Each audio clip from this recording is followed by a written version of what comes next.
Hello, ladies and gentlemen. Welcome to Narc Sociopath Abuse Clarity. Okay, so we're going to get into this one here. Yes, we're back with the Johnny Depp and Amber Heard again. Narc Sociopath Abuse. Oh, let me pause that one now. Okay, so we're back again with the Amber Heard and Johnny Depp thing again. So, which everybody should know by now, that Johnny Depp is suing for defamation of character Amber Heard for $50 million, and Amber Heard is kind of suing for $100 million. Really, Amber Heard. This ain't Serb, whatever. But Amber Heard. All right. So welcome again to my channel, Narc Sociopath Clarity Abuse, and my name is Donna. So in my channel, I talk about narcissist abuse, all the cluster B personality abuse, narcissists, sociopaths, all of them, because all of them is just crazy. And all they do is come into your life and cause havoc. But today, make sure everybody hit the like button, and people who's watching the replay, share your thoughts and opinions in the comment section. In the comment section, also hit the like. Now we're gonna get into this one, and this is the 4-hour audio. So I'm going to play the 4-hour audio. You know, people could be at work. You're listening when you're at work. You can listen while you're cooking, cleaning, driving, working out, whatever it is. But you can just listen to it. And I listened to a little bit of the audio, but I only really listened to the one that was in the courtroom. So I'm kind of like my first time watching it with y'all. So listening to it with y'all. So let's listen to this and hear what was going on with the audios, with the recordings, and all of this stuff, because they say it's supposed to be like the uncut version. So let's listen and share your thoughts and opinions in the comment section, and feel free to engage anytime you want, or you could just listen. It's up to you. And if you want to contact me, feel free to. You can find my email in the description or in the about page. And if you have any viewers requests, or if you need any coaching, anything like that, just let me know. Everything is confidential. All right, ladies and gentlemen, I'm getting ready to share the screen.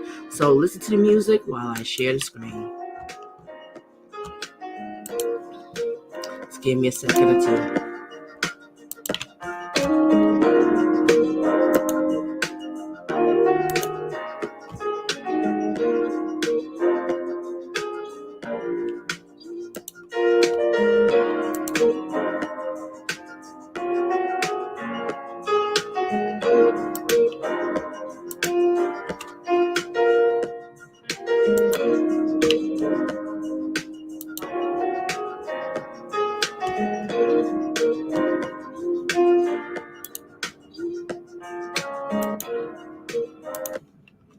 All right, there might be some times that I might, pause and, voice my comments or whatever, but I won't do it too often because I really want everybody to hear the audio, because some parts might be a little bit low than high, but try to get the gist of it. Turn up your volume and listen.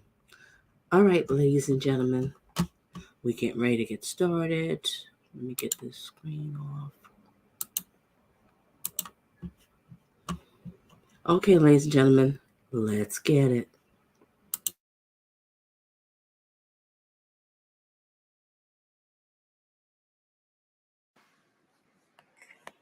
It's always me. I keep doing stuff wrong. I really can't feel like that all the time. And there's quite a lot of time that, you can become very sensitive about small things. And, shit, so can I too. I can too. But it's the same thing. But no, it's not. It's not necessarily the same thing. If you look at the bigger picture, I became irrational when you're doing movies. I become jealous and fucking crazy and weird. And, we fight a lot more.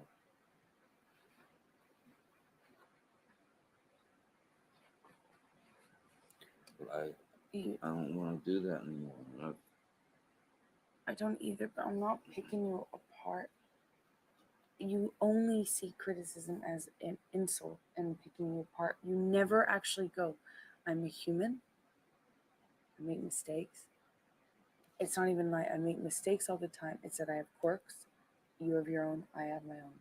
And if we look at everything that the other person says, hey, I need this differently, or this made me feel bad, or I want you to be aware of this because it kind of stung me. Every single time we bring it up, we can't see it as like an ego shutdown. It can just be a thing we can work on. I know I have them. I have things that I want to be able to hear from you that aren't mean. They're just, this hurt me, or don't do that, that stung me. Or look, if I go over to say hi to Rocky and the girls and I stayed for that long after I also was upstairs for so long. But you have. When I do, if it affects you negatively, It doesn't.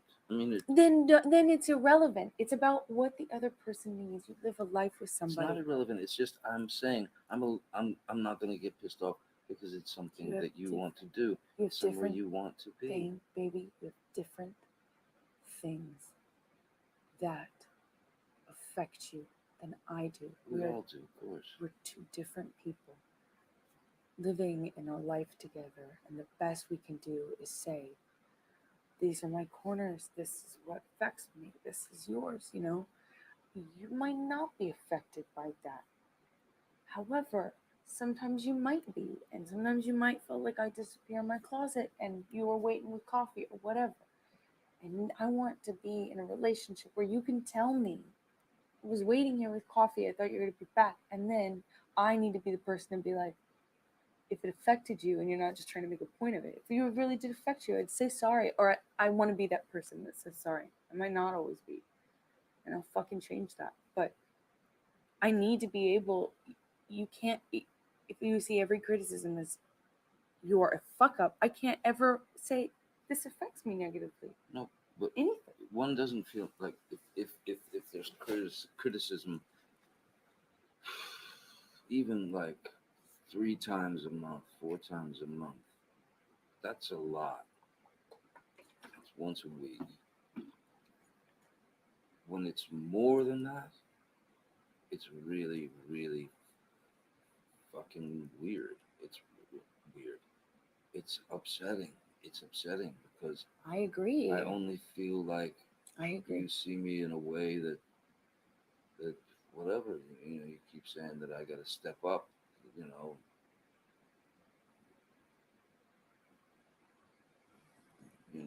stop running away and this that. The things that you've called running away in the past are me trying to get out of a fight that could escalate into something really ugly and violent. And I don't ever want that again for us. I don't want it. I agree. But it is I lost not one finger. it is not criticism of you every day or every fucking week or any. It's the same thing that you do that you don't work on, that you don't actually change, you don't, and it affects everybody. It's not me alone. It's just I'm the only one who doesn't work for you and can actually say to you, this affects me. I'm really glad that people like Shep in your life can actually say to you, this affects me, but you were let off the hook as you should have been. It's that thing that you do. You have very little people in your life that can do like what Shep did or what I do, which is say that fucking affects me. No one else is going to say that to you. But baby, for example, I was ready. Now, I wasn't ready long before you. I don't want to talk about specifics though. It's Well, it's a bigger thing. No, I mean, but if you want to, no, it it is a bigger thing for sure. I know. I'm late. I just like breaking it down in this one example. It minimizes it. No, but okay. Okay. Yeah.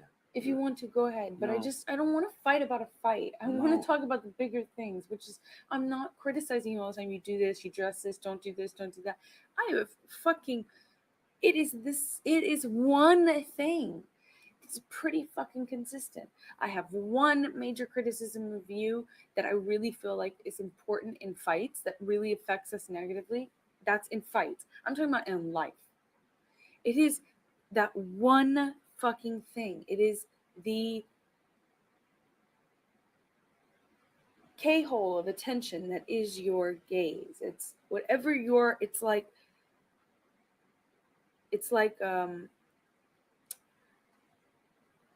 it's whatever is there, everything else disappears. It's whatever is in front of you, and you lose track of also, like, you know, that's what makes you late. That's what It's makes my brain.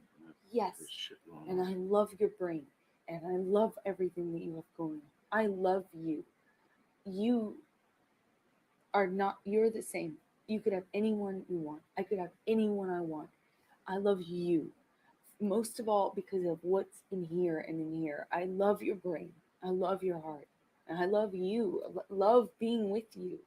I have one criticism, and it pops up in different examples, in different facets. But it is really one thing. And it is the lack of of consideration, not intentional. And you make it sound like I keep going, oh, well, you do this and you do this and criticize you on. It's not the case. It is one thing that comes up in different, not very different forms, but comes up in different examples. It is the disappearing act of your attention, energy, and sometimes you're great and so clear and lucid and present, and that's a different thing altogether. However, lately it's, there's a lot going on, and it hasn't really been like that. You haven't been the one to go, oh, I need to text her, I've been over here for like an hour, or you're not one to. It doesn't make me. Fuck it. I'm being example. Didn't mean to give an example. I should no, but while you use the example, I should have. In retrospect, even then, of course, it crossed my mind, and then I thought, well, she's probably cool. She's taking a shower. She's gonna make up off. Okay. You know. Yeah. I mean, that's what I was thinking, and I was trying to get out of there for a long time. I'm sure you were. And when I finally did get out, it was, another 15, 20 minutes at the door, like, Yeah. I said, dude, I'll come by tomorrow, man. We'll talk about it, come by tomorrow. But he was obviously starved for Sure. attention and, I especially. invited him over for dinner. I know. We Because hung I heard out he for like knocked on the door and. we hung out for like an hour downstairs and ate and talked, and you were missed, sorely missed. But I was only upstairs. I know, and I wasn't mad about it. I mean, it's kind of like a joke. Rocky and Josh were in. Oh yeah, another. What did Josh said? Another 10 minutes. He's like, actually, we were gonna time it, and then we thought, fuck it, no, because it's just so amazing. And I said, yeah, actually, I'd be curious at the time, because in France we did this game where we would all bet 55, 45, an hour and a half, or an hour and five, and we'd whenever you would come back from 10 minutes, I'll be right behind you. It would be, no one ever guessed less than 45, and it was between 45 and an hour and five, where whoever got the prize. And it's almost a joke. I most of the time can laugh it off because I know you and I know it's you. But it's so chronic, the lateness, it's so chronic, and it's gotten so bad. Whitney even said it. She's like, it's gotten worse. It's so bad. It's so late, so regularly, and so consistently not on it, whatever that is, multitasking, whatever you want to call it, that I do voice it sometimes when it hurts me. It does hurt me sometimes when I'm upstairs and I'm reading and I shower and I'm like, I don't want to bother him. He's where he wants to be, but that's what hurts. You are where you want to be, and I'm not. I understand. And I'm waiting for you. And well, then Isaac said I wasn't where I wanted to be. I wanted to be back over there in bed because I was hallucinating, tired. All I wanted was to be able to say that to you and have you respond like that. And just say, I'm sorry. It would have meant so much to me. What if it hadn't been so kind of aggressive? I'm sorry. You're right. I didn't handle it very well, but it's because I assumed you'd go, I'm always a fuck up. You're always on me and get mad at me and then yell at me and be defensive and make it a fight about me. No, but like for example, and I didn't fucking say anything. I'm not gonna say anything to them when I get there, and I would, But look, I mean, and I don't mean this in a mean way. I'm truly just giving you my observation. Every day before I went either to rehearsal or to sound check, uh, for the Roxy,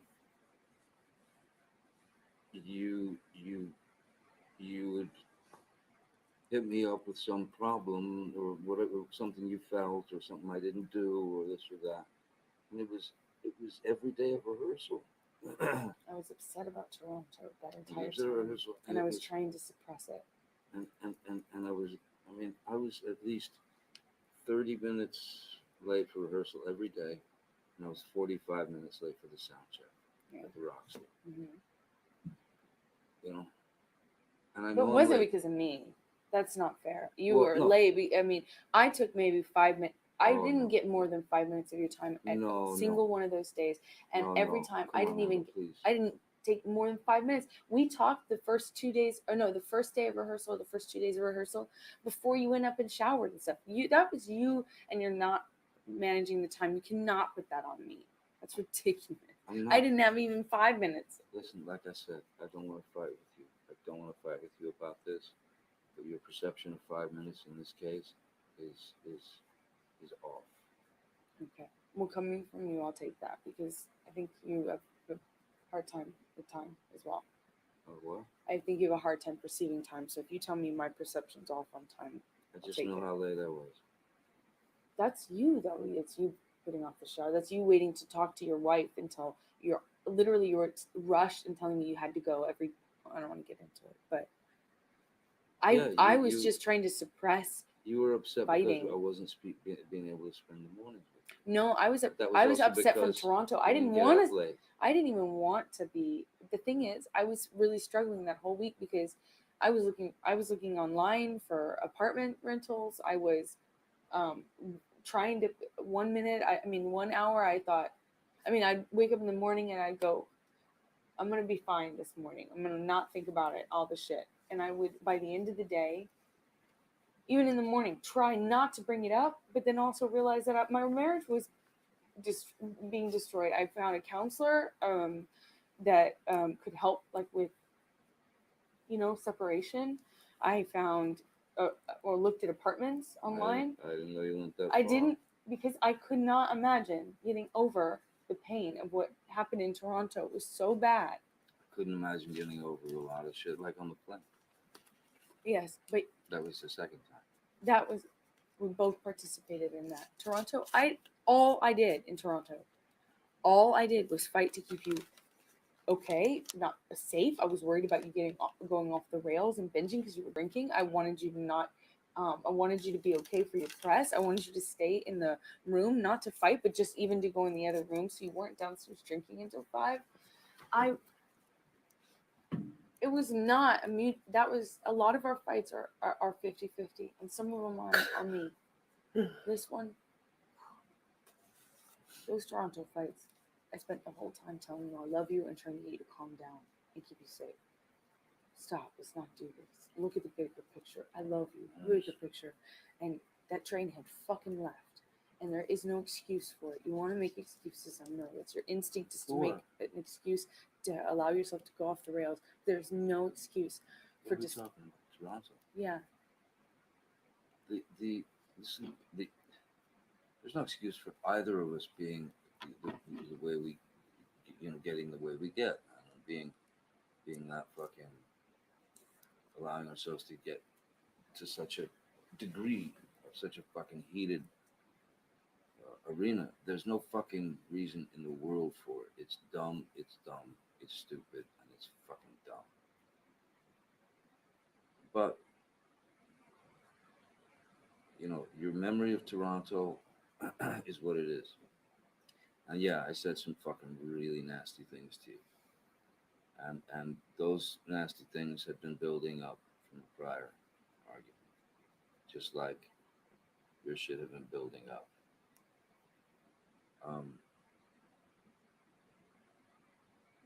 The plane, I thought, this is it. We're dead.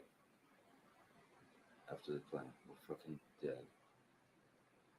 I don't know how to look at her anymore. I don't know how to feel anymore. I don't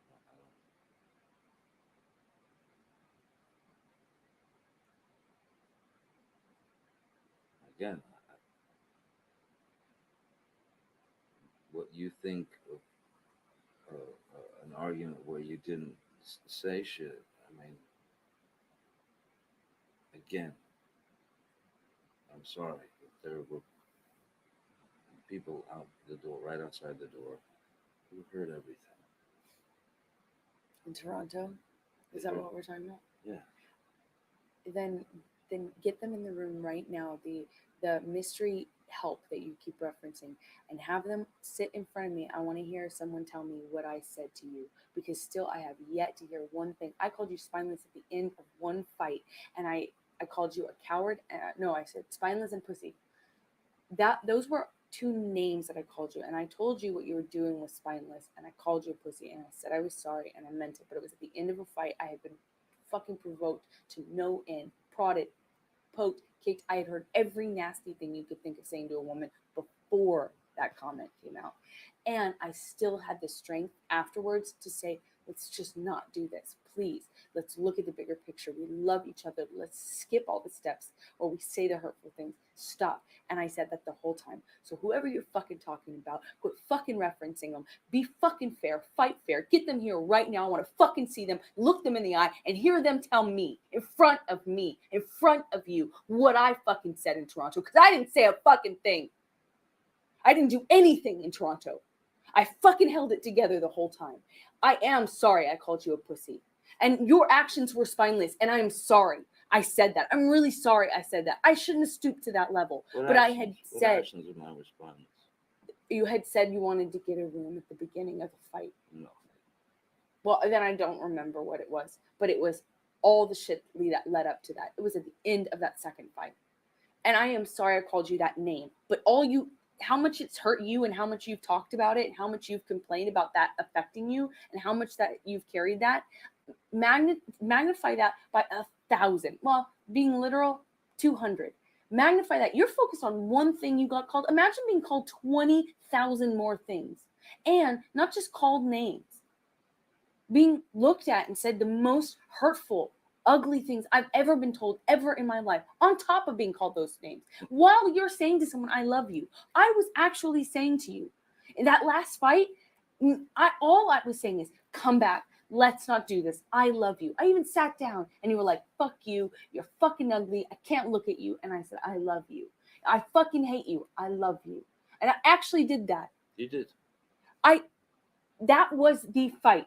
I got mad at something that I would get mad about now. It was rude and inconsiderate. And instead of me being able to just say, that hurt me, you have fucking, the ego is so offended that all you have to do is lash out at me, hurt me, call me names to try and defend yourself, because heavens forbid you did something rude, which is not human. You know, it was human. You could have just said sorry and I would have felt better. And that's all, because we're two people struggling so hard to live with each other. What was the fight? Remember, it started because we had gotten comfortable. I got in my pajamas, it took my hair out. I started taking my makeup off. We ordered pizza, ordered a movie. My mom was coming up to the room. We were curled up on the couch. And then you decided to... Yes, I paused for a second. Amber, you make it very hard to have a relationship. It's really not that difficult having a healthy relationship, but it seemed like you don't want one. You're not trying to have one. I resume.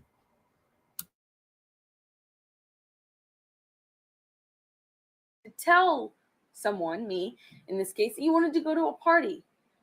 And I had no, and I did say, I started by saying, I don't want to go. Let's not do that. Why? And then I said, what the fuck? I have already taken off my makeup. I'm in my dress, my heels, my hair. But your makeup was still on. Why didn't you tell me? I had started to take it off. I took off my lipstick. I said, why didn't you tell me before? I'm in my pajamas at this point. Why didn't you tell me before? We had ordered a movie. We talked about our night. We actually talked about doing... That's how it started. And after that moment, I came back and got my dress on, got my shoes on, put my hair back up, and I said, let's go to the party, you know? And you were so obstinate and adamant and stubborn and, and I don't know what it was in you, but you, from that moment on, did nothing but insult and hurt me. Could it have been that I was a bit prodded by your lack of I was wanting to get prodded. dressed again? But I was prodded by your lack of telling me. Don't you see? There's always a thing. If you can just rely on that, you not take any responsibility for your shit. That's no excuse. You felt prodded. Yeah, so did I. I felt prodded about you telling me after the fact that we were gonna go to a party after we had already talked about our night. We even ordered pizza. We fucking were queuing up a movie. We told my mom. Even security was like, "What?" They didn't know. No one knew that you were going. You didn't tell anybody. And you don't think I felt prodded? I felt prodded. Wasn't it Lawrence Krauss? Wasn't it Harvey? No, it was the party for that. It was the after party for the movie. Oh, right. No, we went to that. We didn't. The dinner thing. We didn't go. We went to something else. We didn't go that night. We fought. We went to a dinner thing where Terry Gilliam was. That was different. That was Venice. Terry Oh, Gilliam. sorry. I felt prodded too. I don't want to sit here and fight about Toronto, and I really think it's fucked up that we fight about the old fights over and over and over and over again. I did tell you I would let that shit go. And I'm sorry that I spent 5 minutes of your mornings ending in a bad way, but we didn't talk for more than 10. I did not make you late. You have a late problem. It's a fact. I do. I admit to that. But it was a half hour. That was not because of me. You putting off talking to me until you were already half hour late. In fact, every time we talked, you were telling me you were already late. So don't.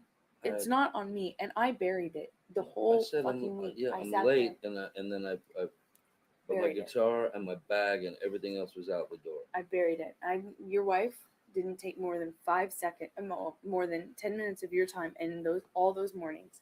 And I understood you had something very important going on, and I wanted to support you, but I was dying on the inside, dying. I've never felt so depressed about our situation ever. I have had resolve before. I have walked away from you, and you're drunk and fucked up, and the things that are like, but Toronto was like the plane that the plane where you kicked me. It was so bad and so unprovoked. Wait. Sorry. The plane when I kicked you. You can't just reference it like with the plane that I kicked you. You know what I'm talking about, right? Like the one from a long time ago. It's on the tape recorder. If you're going to say that I kicked you, you'll say everything else you did. On the plane that I'm talking about is the plane from Boston. I did nothing to you. I mean, everyone can attest. Everyone will back that up. I did nothing to you that time. You were fucked up. You're real fucked. I'm talking about the long time ago. That was the only time in my relationship with you. Remember, I went back to New York that I felt so unsure about us. It was after Toronto, and I sat on that all week and cried every fucking day. It was after Toronto. When? This Toronto? I didn't kick you on the fucking plane. I know. I said that was the only other time in our relationship that I felt like this. And I'm sorry I took a few minutes of your time in Toronto, in LA when you were getting ready for rehearsals, but I was trying desperately to figure out if I could recover, if there could be love gained that had been murdered. I couldn't. It was I understand that. It was a tough week. I'm going through the same exact fucking thing. You have certainly not gone through this. I have certainly never looked at you and said some of these things to you. I have. Don't say that. Never told you I didn't love you. Yes, sir. I didn't know. I've never told you I was falling out of love with you. I never told you And also, we've made promises. Never mind, you'll just defend yourself. And me pointing out some of the things I'm you not did is defending pointless. myself. It I'm just just bounces right back at me. Eddie, I'm not defending myself. You wanted me to say when I feel something, when I feel that I want to say something to you, that it was okay. That's the promise you gave me a little while ago.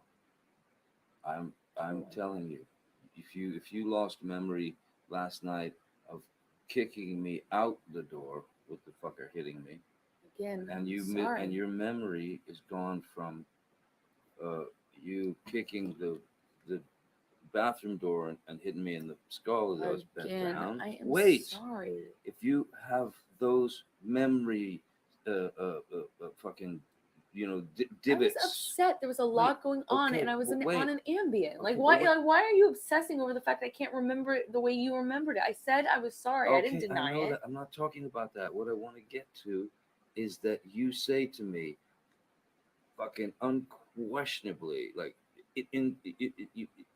impenetrably, you never said, I don't want to fucking be with you.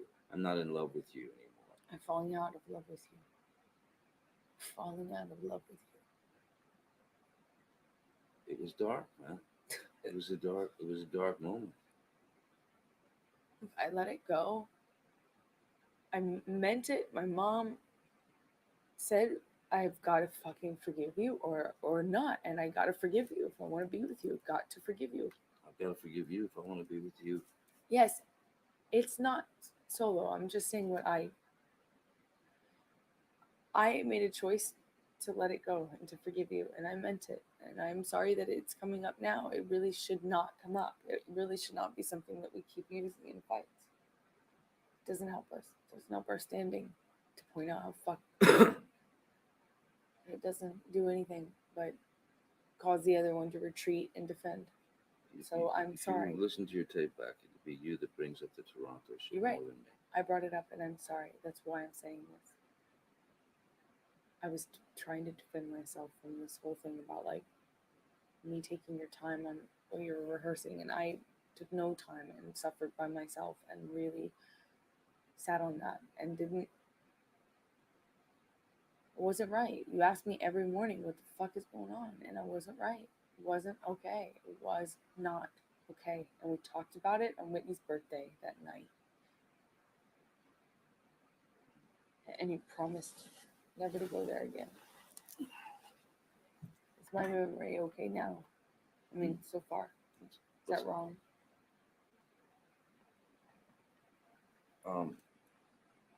No, yeah, as far as Whitney's party and I promise never to go there again and all that shit. Yeah, we did. But All right. So the I time things just. But look. doesn't You matter. see it differently. I felt like I took 5 minutes of your time, and you felt like I took 30 minutes, and it's probably somewhere in between, to be honest. Okay, so we obsessing over it is pointless. It's fighting for nothing. You gotta be able to hear what I need, and when you do something wrong, it cannot be impossible ever to say to you, you gotta be responsible. I hold you responsible, But and when I know no one something else wrong does. that affects you in the wrong way. But we have to live together. Yes. Everyone else gets to go home. First time you said we. Pardon. It's practically the first time you've said we. We have to live together. And I have said we a lot, by the way, in this conversation.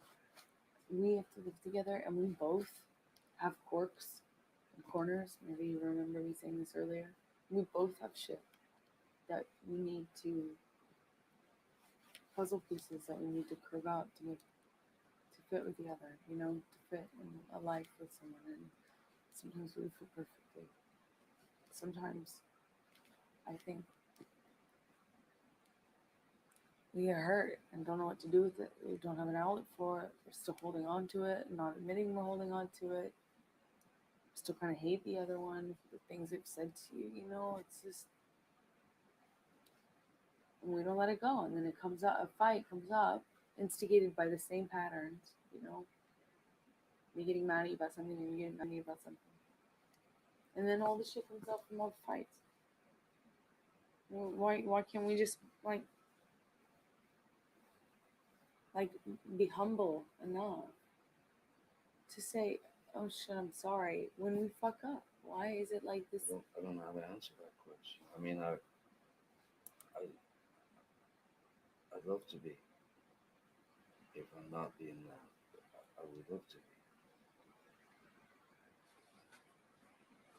It takes humility, and I know I'm the only person that like holds you accountable really in your life in an overt way. But if you're late or you fuck off and you ignore me and I'm waiting on you, it's rude and it makes me feel bad, and I have to be able to say it. And yesterday, I'm really sorry for how I reacted, but that was it, me not knowing how to fucking have a normal fight with that could have been normal. It's like that's normal, no? Couple like a normal couple thing. It could have been small, like you said But earlier. it could have been 2 seconds.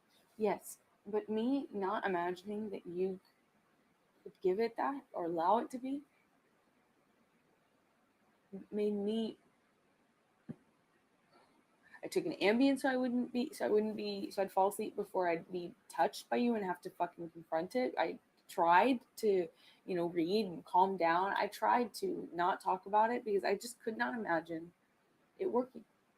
Where you could just hear it and say, I'm sorry, and also know that that's an issue you have. I couldn't imagine it.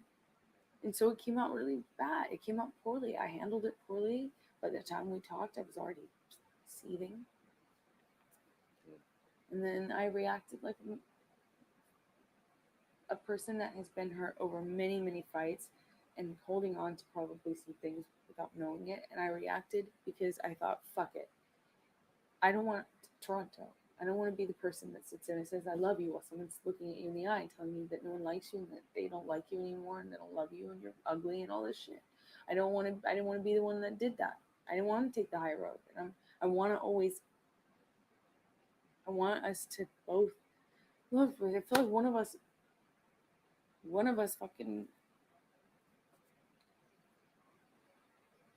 can't do it. We need to both do it. Otherwise, one of us is just getting fucking hurt. Like Toronto is a fucking punching bag. I just heard every mean thing, and all I was doing was saying stop. And I got so fucked up. I understand. I mean, I don't Toronto to you was the plane ride to me.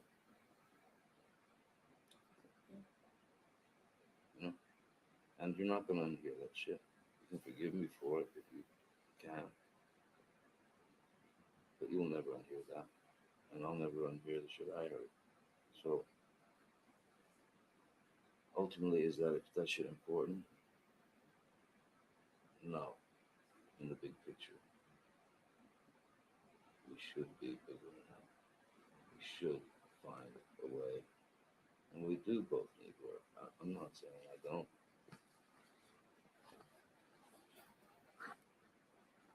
Both need to work on it. So there's no accountability, no stability, no rules, and we got married for that reason. We got married so we'd have like stability. So the fucking relationship wasn't on the line every time. Look, I didn't kick you out of bed last night. I did. I'm sorry for it. Okay, but you know what I'm saying? Yes, I do know what you're saying, but it doesn't happen in a vacuum. It's the result of conditioning of fights over and over again that do things that make us react in the way we react. Indeed. So where do we stop? Where do we stop it? Go see a counselor. Do you imagine your life without me? Could you? I mean, no, of course not. Why would I acknowledge you?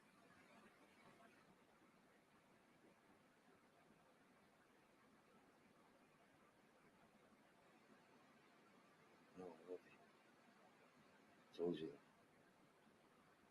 The first second you came in, you said you love me, and I said I love you. Because I do. But it can't go on this way. Not for you. Not for you. I agree. Not for me. It can't go on this way. I agree. It's just going to build and build and build. And if there's any more physical violence, that's it. I agree. I agree. I agree. So I'll check on counselors, man. Let's see somebody. If that's what needs to be done, I'll do it. I just don't know if you. I want to talk to that Amy person, but I'm worried that you don't control yourself, and when you get mad, you just take off. And I'm worried that with on Skype, it's not like we're gonna be in a room and you're just gonna fucking walk away if you don't like it.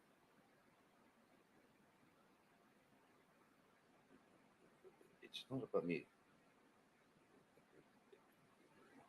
liking, these horrible truths. I don't like them now. I'm not walking away. Mm-hmm. True. I, what I'm concerned with is the truth. There's no fucking way that if you, change a story, or if I change a story, there's no point in us seeing the fucking straight. Yeah.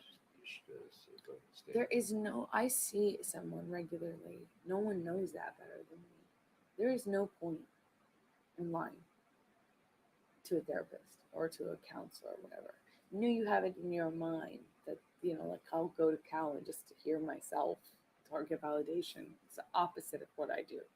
What I value in people and why I don't want people around me that need me more than I need them, or that work for me.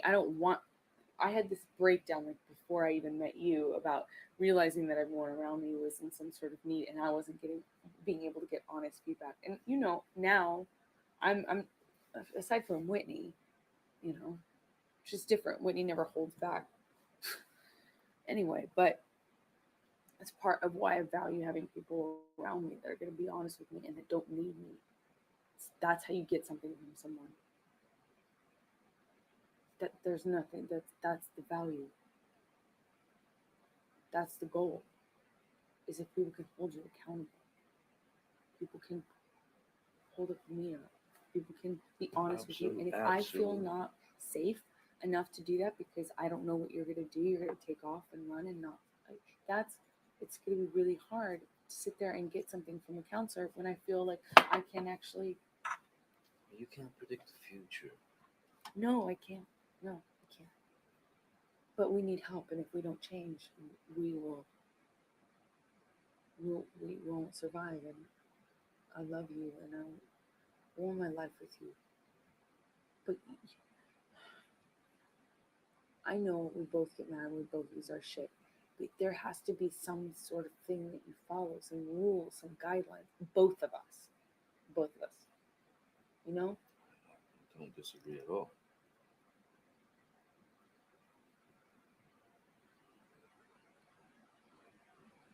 Promises. I feel like I really want you to keep your promises. I don't. Huh? I mean, I keep my promises. Maybe I'm late, maybe I'm flaky, maybe whatever. I'm not talking about that. What promises? Just want you to keep your promises. So if we say, I want you to keep your promises I know too. you do. I know you do. We need help, and we have to promise each other to do this. Don't you think? Yeah. I mean, maybe I'm wrong, but I just think that we could use some things like that. I promise you this: if we go to a therapist, couples therapist, marriage, whatever, counselor, we go there. I promise you, absolute, unabashed, straight up honesty. And please, because you gotta be fucking really strong to do it, and not let the ego edit you. Please be 1,000% honest. I don't care what it's about. I will be. Please. That's easy. It's easy to be honest. And I'm very honest. I know you don't have a lot of people around you that confront you ever, but you and I are two different human beings, different consciences, right? So you are going to remember something different than me. And I can insult you and insult your character by calling you pussy because you don't conform to saying it my way. So you must be a liar. That just Listen, makes you feel bad. I was a pussy. There was also I fucking pussy. I was a pussy because I didn't take care of the fucking Arab who, who tried to touch you in the fucking elevator. And Tried? You told me he didn't touch you in the fucking. Yes, I told you touched me. I told you grabbed me. I told you tried to kiss me. I told you kissed all over my hands and arms and head and he grabbed me and grabbed my arm and tried. But that's like significantly touching you. Grab my waist, my stomach. I mean, that's touching you. And I told you that. That's honest. That's honest. I didn't know it was all to that degree. I did tell you that. Okay, all right. Don't freak out. But you remember different things, so that's different. I don't have to call you a liar. It doesn't matter. It doesn't matter. I went through all kinds of shit. Yeah, I get shit for being called. No. I mean, calling you a pussy. Yeah, you call me a liar all the time. I went through all kinds of shit to try to find that motherfucker. Good. I went back to his fucking room. Good. I got his fucking name. I know how to find him if need be. Okay, cool. But you said that I fucking didn't take care of it because I was a fucking pussy and a liar and all this. I called you the name that you were calling me. You were calling me a liar, and I called it right back to you. And I did call you pussy, and I said I was sorry for calling you pussy. I called you one name for every time you heard pussy. I heard every time you heard that. I heard 15 insults from whore to liar. Weak. You from whore to liar. Coward. I did not call you in Toronto. I did not call you. No, I did not. I did not call you a coward. You have the tapes. Let's listen. Yes, I will. I did not call you that in Toronto. I have called you that before, but for everything, every time you heard pussy, which you're so obsessed that you got called, and I'm so sorry, that must be so tough that you got called that one name. I heard 1,000. So it makes me a little 1,000's probably annoyed. Don't you think that's probably a little bit of an to say the least. Annoyed, to say the least. Is 1,000 to hear you continue to complain about being called that one name when you called me roughly 50. 50. Yes. So being honest, stop. It's annoying me. It's annoying. It's terribly annoying. You got called one thing. This is called honesty. Called me a liar. And you are getting taken defense. How's that going to be with a marriage counselor? You're worried about me walking away? What do you mean? What you're doing? I'm sorry if I'm getting angry. Sorry. You want to try? Did I not just say sorry for getting angry? That's trying, and you know it. You said sorry 15 times. If you want to insult me for being saying sorry, you use it against me in every fight when I do. And yet then you also say I don't do anything wrong and I can't be wrong. Yet you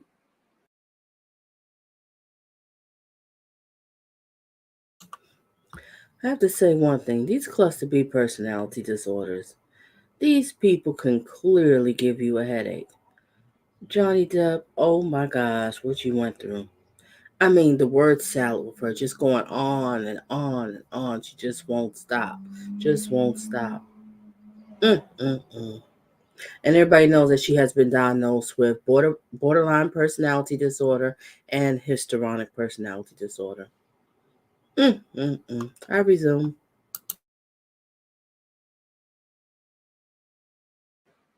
you don't think that's a little counterproductive to yell both things at me?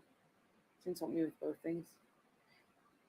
You want to insult me for saying sorry now too much? Well, I thought No. if we're talking to each other. Jack, good afternoon. Humble. I can't take it with her. This woman is crazy. Taking care of the other person. How does he deal with I'm this? This trying word to take care salad of your is feelings by saying sorry. oh my That's gosh. care. And And you're Thanks for not. being here, Maud and Jack. No, I did not say sorry in an aggressive way. That's not true. what led up to it? I don't know what led up to it. The But I did- conversation you just had. I said sorry, and I meant it, and then you wanted to use it against me, and then rub my nose in it, which is something you do all the time. No. Would you Sorry. like to end our conversation now, because it's clearly not going anywhere? If you want to end the conversation, end the conversation. Here's what I'm saying. Sorry, and you hear it all the time. Then I won't say it anymore. Sorry becomes, it almost has no meaning. All right, then I won't say it anymore. And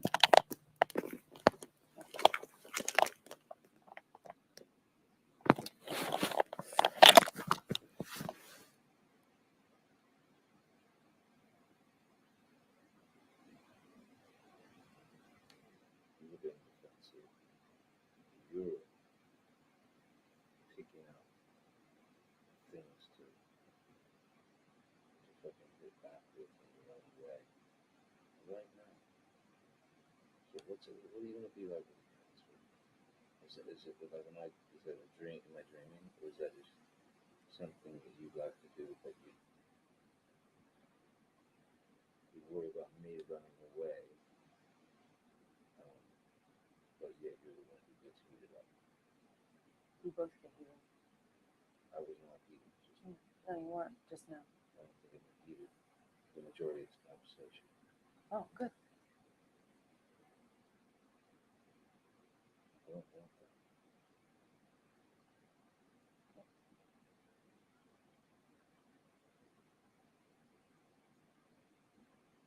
If you love me, I'll try. If I love you, I'll try. And if you love me, you'll try. And if I love you, I'll try. That's about the most we can give one another. Let's just see what happens.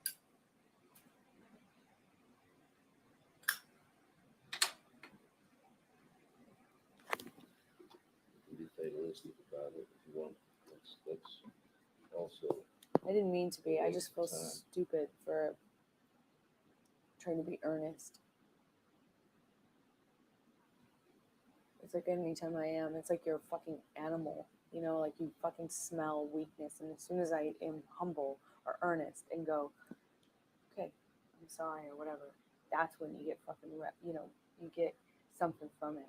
And then you start going mean, and then you start saying insulting things, and then you start, really not, you can't resist rubbing someone's nose in it once they say, sorry, I did that. You just can't, it's like a scab. You can't help but pick. You gotta it's like you get something from it. So I won't say sorry anymore. I won't be earnest anymore.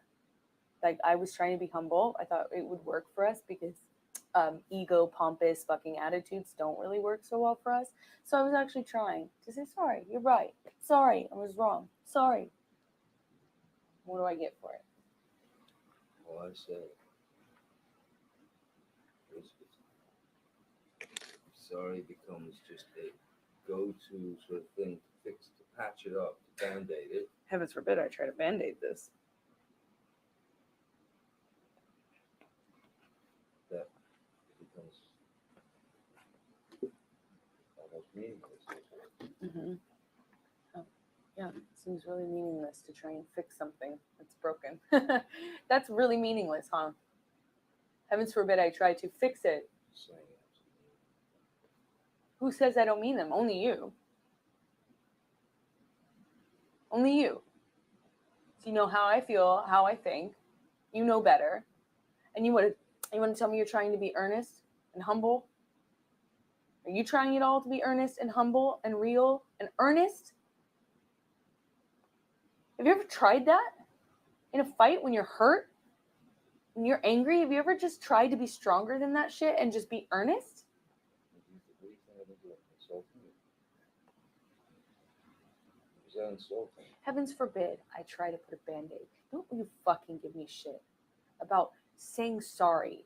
As if that's a bad thing. As if band-aids are a bad fucking thing. You know what we need? We need that. We need humility. We need fucking humility. We need to be able to say sorry to each other.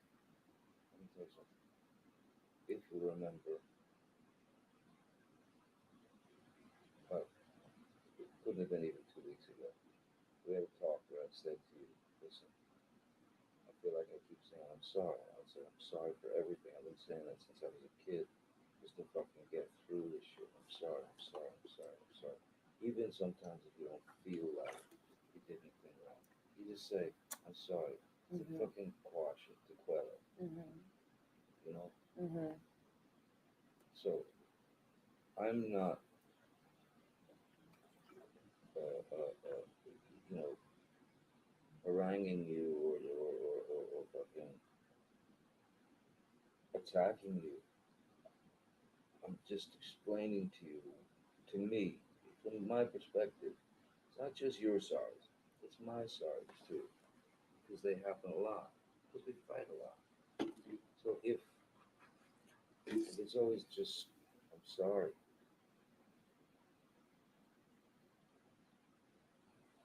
you know, I love you can be said easily with the mouth, but you gotta know you gotta see what's happening inside. You gotta be able to look into those eyes. You gotta be able to feel it. But that's all I'm saying. As a matter of fact, look, that's for both of us. That's for both of us. So I don't want to have to say I'm sorry if I feel like I didn't do anything. And I don't have to say I'm sorry all the time because. Then don't. Huh? Then don't say you're sorry. That's what we need. We need a real grown-up relationship where we don't have to say sorry to each other when we hurt the other. That's gonna fix this. Out of all the fucking things you take from this, what you really walk away with is that. No. Listen to me, please. What I'm saying is, I'm sorry. It doesn't need to be tossed around like it's the only thing that's going to get us out of this. That's not going to. Who said it was the only thing that would get us out of this? Who said it's as simple as a sorry? Who said that's all we're gonna do? I think we have to be honest. The sorry can come later. Explain yourself. I'll explain myself and say, look, I feel fucked over about this, or I feel bummed about this. You say, look, that was really rude, you know, whatever, blah, blah, blah. Then You freak out. you're predicting the future. You're right. Last night, I couldn't have said anything. I wish I could. Impossible. You would have fucking attacked me. You would have fucking defended it, attacked me. The only thing that really, you would never have thought, that is kind of shitty of me. No one holds you accountable. You don't hold yourself accountable. Never, ever do. You want to complain about having said sorry too much, yet I actually feel like you attack more than you say sorry. And if you ever have to say sorry, you fucking lose it. I don't know what this obsession is about not saying sorry, but if this is your ego talking, then protect your ego. Be with yourself.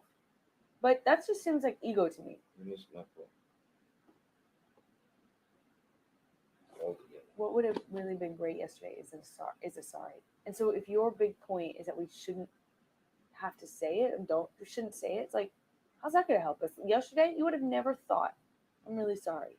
But yet, if you had actually tried to change how you saw, change your perspective and thought, I want to take care of this person and not this person.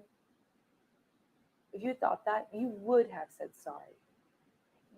You might not have had the instinct to think that I was right. But now, in retrospect, you know that I was right. You know that I had the right, that it was fair. I walked into the room saying, goddamn fucking Isaac, man. It's not sorry. Man. There's a difference. Was I being aggressive? There's a difference. It's not a sorry. There's a difference. One cares for me. The other is you. What I'm If saying we is, need less of that in our relationship, then you and I are totally talking different languages, and this is a waste. no, I'm sorry. is an after the fact thing. Explain ourselves honestly and to the point without freaking out. And then I understand more of what you're really upset about. And then I could say, fuck, I'm sorry. Now I really understand. But had I said sorry last night, you weren't gonna. I mean, I put fucking dollars to donuts. You weren't gonna turn around and say, "Oh, it's okay, baby, I understand." For sure not. I'm saying if I was at the track, I'd be putting all my money on that. Okay. But you should try it once. You don't ever act like you're humble. You don't. You're always defensive. You're always What did you say on the about me earlier? You said I was the most kind-hearted, hearted ever. caring. That's if you're not wrong. If you haven't done something wrong, you have this bad boy complex, like a mom bad boy complex. As soon as you feel like you fucked up, I've never seen anything like it. You can include the dad in that too, because he got me pretty good as well. It's like this allergy to doing anything wrong. If you were seen in a bad light, and I'm not even saying you're a bad boy. I'm not saying. Yeah, but I'm not fucking with you by saying, hey man, I've been waiting for you. It's been a long time. And you could have just let me know, could have texted me, whatever. That's not being fucked with. But you see it that way. That's the real issue. That's a big picture issue. That is not the way it was approached by you last night. It wasn't. I didn't approach it last night like that because I can't approach it. If I ever say these things to you, you immediately, like, this is what I'm talking about. You go into this ego driven, protect your own self, defend yourself. I didn't do anything wrong. Fuck you. I'm tired of being wrong all the time. I hate this, kind of thing. That's what you were doing as well. Yeah. Exactly what you were doing as well. That's what you think. Yeah. It's true. It's All right. fucking true. Yeah. Yeah, you were protecting your ego because you didn't Oh, want yeah. to say nothing. It was. I actually was protecting my ego. I told you why. I told you why I did that. I didn't want to do that. I didn't want to internalize it and be fucked over and try to fall asleep desperately. Just force yourself to sleep so you don't confront the person you're supposed to be friends with for fear of knowledge of them not actually saying, I care about you, I'm sorry I hurt your feelings. They're not hearing fuck about your feelings and only caring about themselves and whether they're right or wrong, whether they're right specifically, not a bad boy, they're not a fuck up, so they can't do anything wrong. How dare you fucking criticize me? It's always like that. I can't ever. You want honesty, but then when I'm honest with you and say, like, what? We're going to a party now? Why didn't you tell me? That's fucking rude. I can't be mad. I can't get mad at you. You can't do anything wrong. I mean, it's just.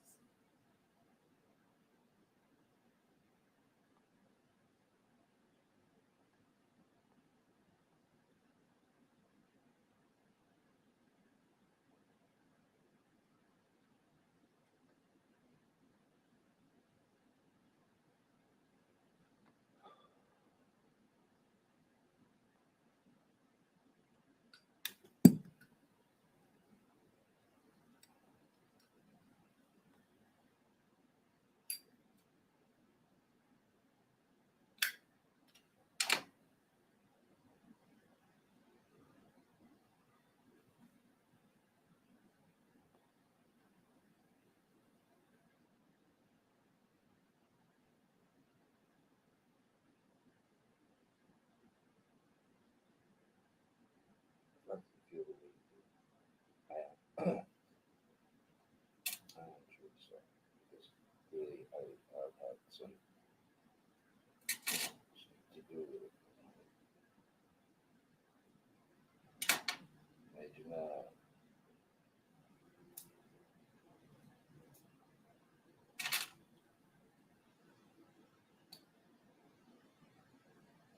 I'm sorry for that.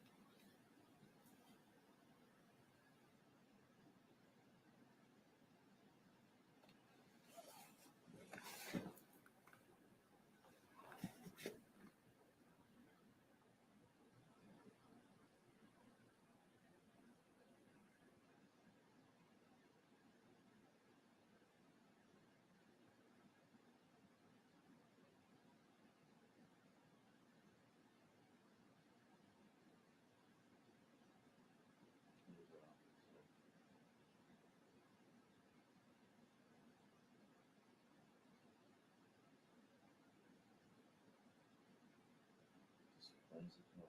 Yeah.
I'd like to.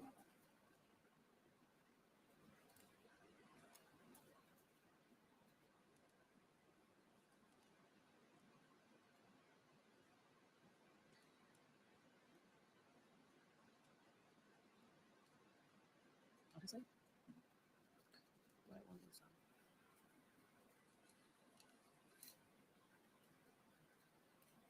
security, safety, I want some boundaries. I want them back. The ones I've destroyed and the ones you've destroyed, the ones we've destroyed. I want trust. I want to know that the marriage is sacred. I want a few things, you know, and I want to make promises to the other person. I want promises because I need the safety. I need security. I need the safety back. I used to feel so safe with you. You know, we've gone through phases and sometimes I feel so safe. You know, it's like what you wrote in that song. Mm. You have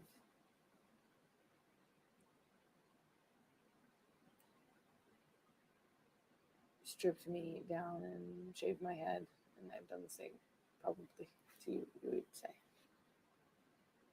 Right? And now we're both here, and I want some of the safety back. I want to make a commitment again. I want to honor, and I want to have a reason to honor it, you know? Like, there's no point in honoring it if you think the other one's just gonna fucking take off, throw their ring at you, you know? There's no point in keeping a boundary if you think you're gonna be hit or if they're gonna just fucking run, you know, either way. For this to work, for me, I want us to make promises and keep them to each other. And I want to get help to know how we fight. I mean, to get help fighting. I think it's always bigger issues, and we don't have the ability to bring it up safely to the other. I want you to always be honest with me. I want you to always be honest with me. And I want to be able to take criticism and help make myself be somebody that fits in your life the same way as I want you to want to fit in my life. You know, I was saying in Brazil about coming back for the test is just I want to be as important to you as you are to me, and sometimes it's inconvenient to fly when you want to leave. So I don't like flying in the middle of the night, but I do it.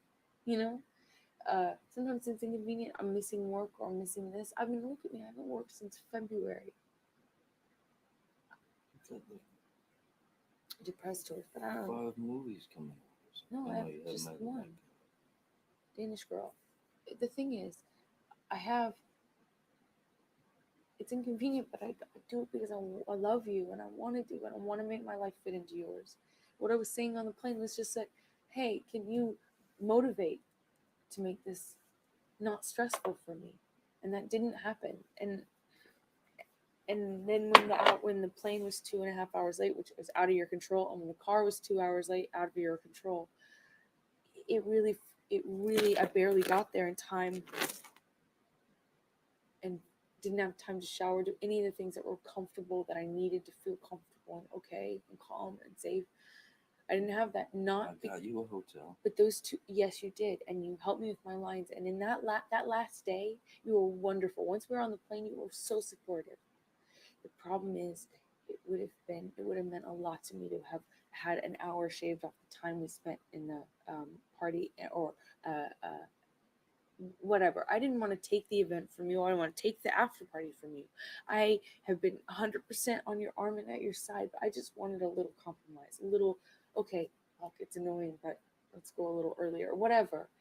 And you did end up coming through, but it was so late. It was too late. Like we literally we didn't leave any time for fuck ups, like out of our control fuck ups. We didn't leave time for that. And all I was saying was, it wasn't a criticism. It wasn't even a thing. I was saying, I just want to know that that's not like a reflection of me being not important. It's insecurity. I even blamed it on me. I said it's insecurity, but I want to know. Sorry, I'm talking about a specific fight. God, I'm sorry. I'm sorry.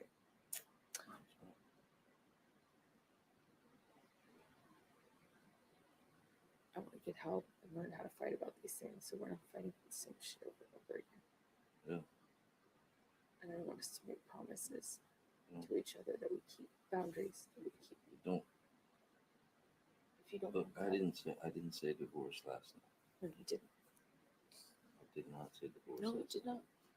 You said divorce last night. I said that. Yeah. No, you said divorce. You actually said the word divorce. I'm sorry. So Just wanna be I don't honest. remember. I'm not being dishonest. No, that's where you need to slow down. You don't have to attack my character just because I didn't remember one word. I was not attacking your character. Insinuating I'm not honest is an insult to my character. No.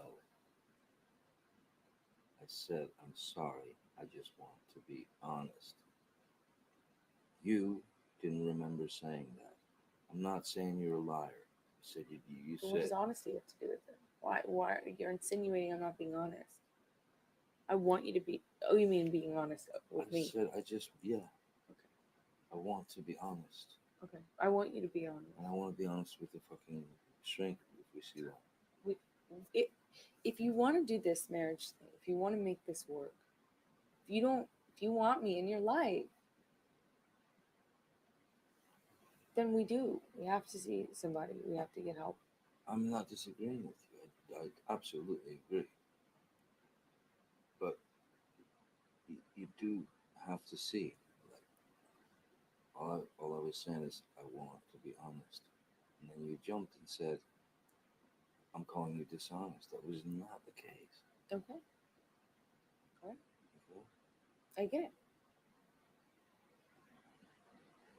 I'm glad you explained. It sounded like you were insinuating I wasn't. Thank you for explaining. Sure.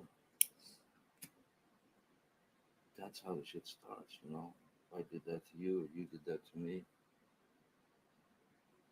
Well, that did happen, and we handled it. Okay. Yeah, of course, we got through it. we've gotten through worse. We have gotten through worse where they were about to start and fucking get crazy, and we talked ourselves down.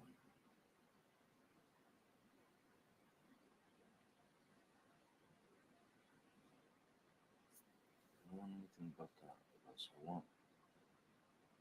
want your friendship.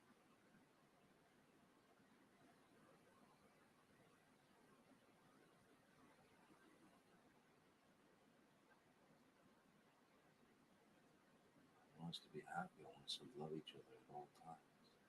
Of course, there's going to be fights here and there, but we don't ever need to go where we've gone again. We really just don't. And I'd love to put everything behind us and just start out fresh, new, as better people, as more understanding people, so that we do have a shot at making it stand together.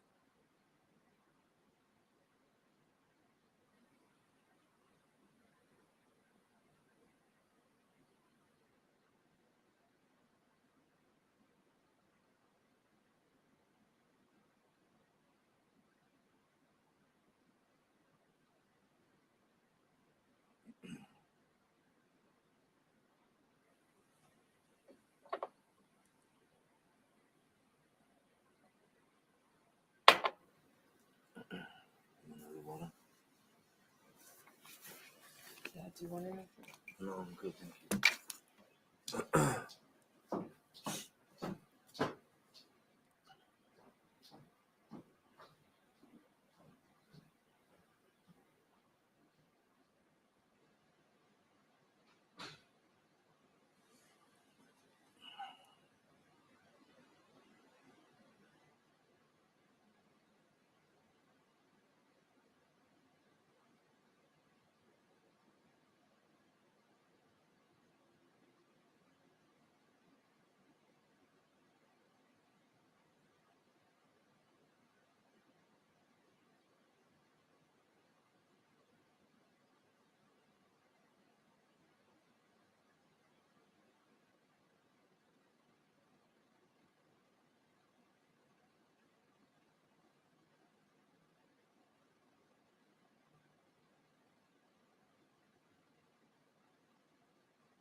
What if you want?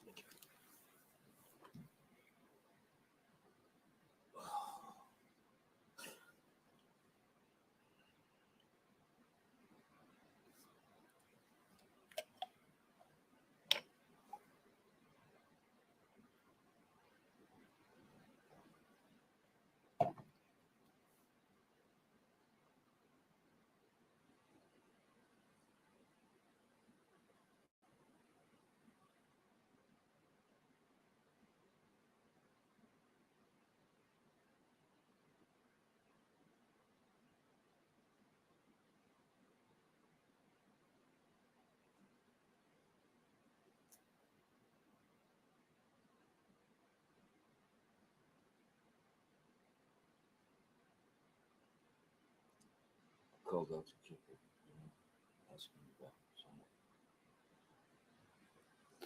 I have someone that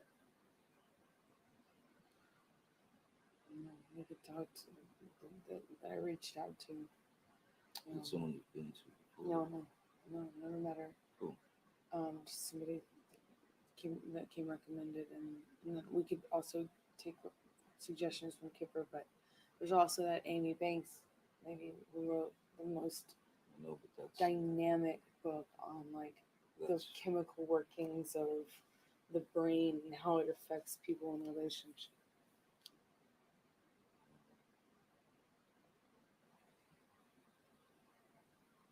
Yes, but it's not here.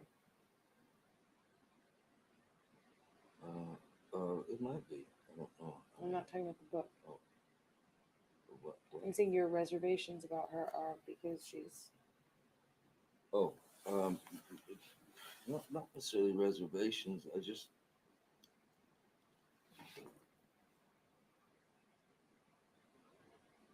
I didn't get the feeling that she was interested in doing that when I spoke to her.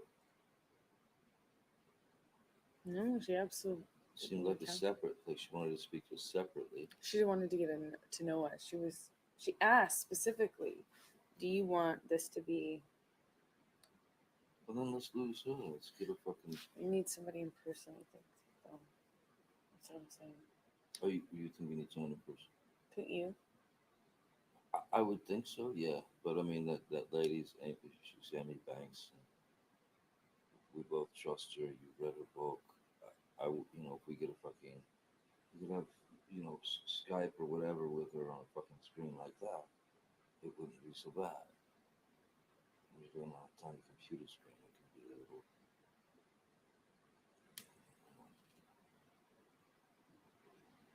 distracting.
When it's silent like this, I'll fast forward it so we can get back to them talking.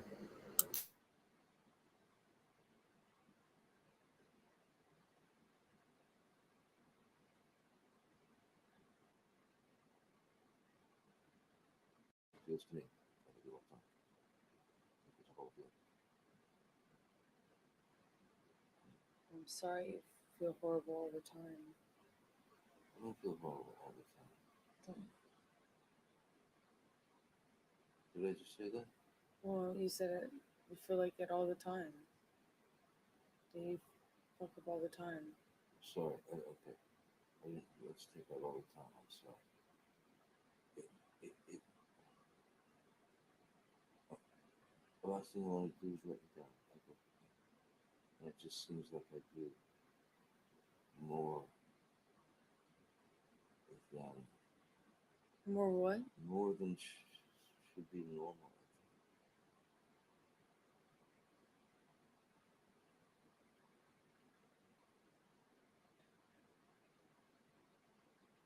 You just can't be like wrong on me. Normally, like can't do anything.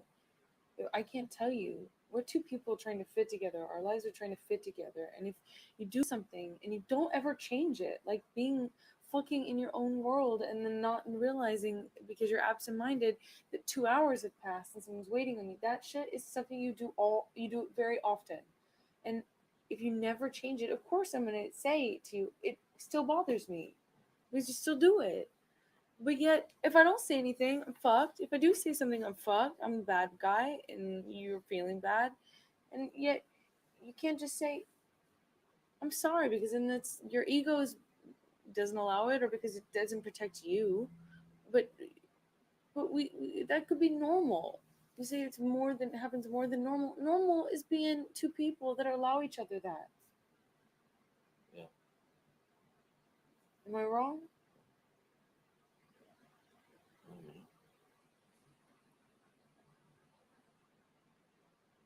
I was only saying it leading in, because I'm sorry can sometimes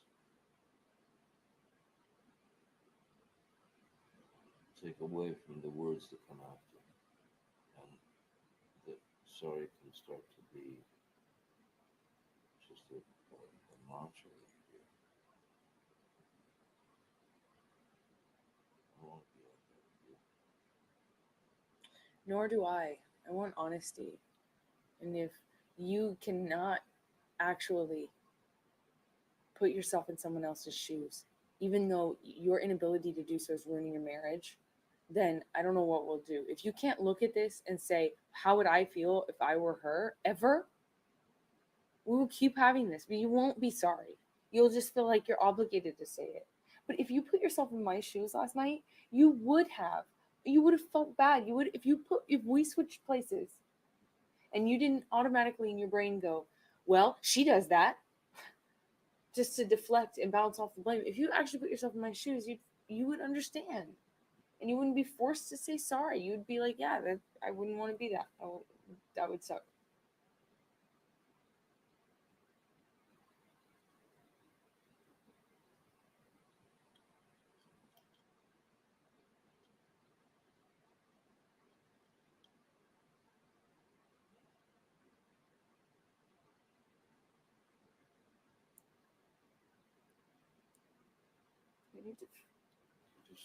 We need to fix it. You just sat here and threw all the blame on me. No, I did not mean to. You're gonna listen to the tape.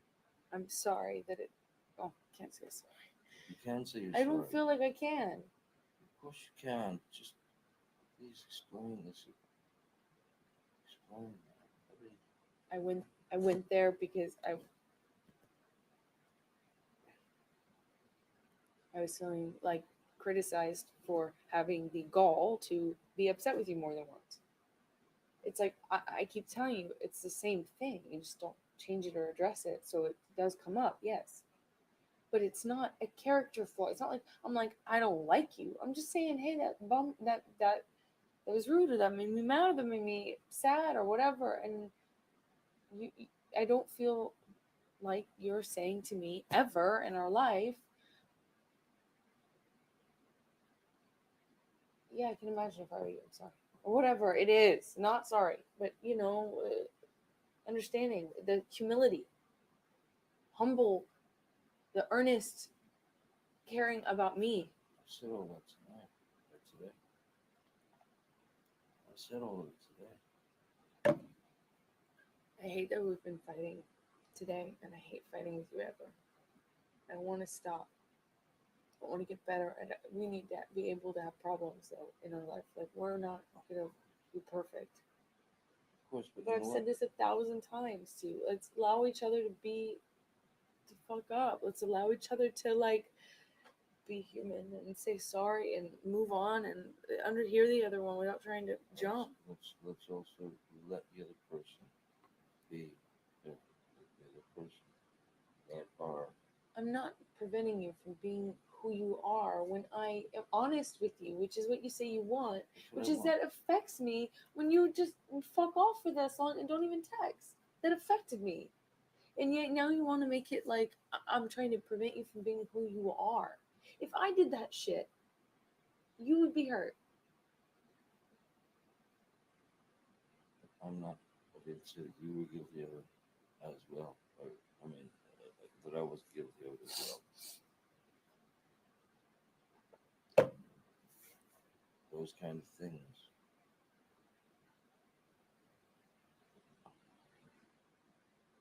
It's not going to do us any favors. That shit. What shit? To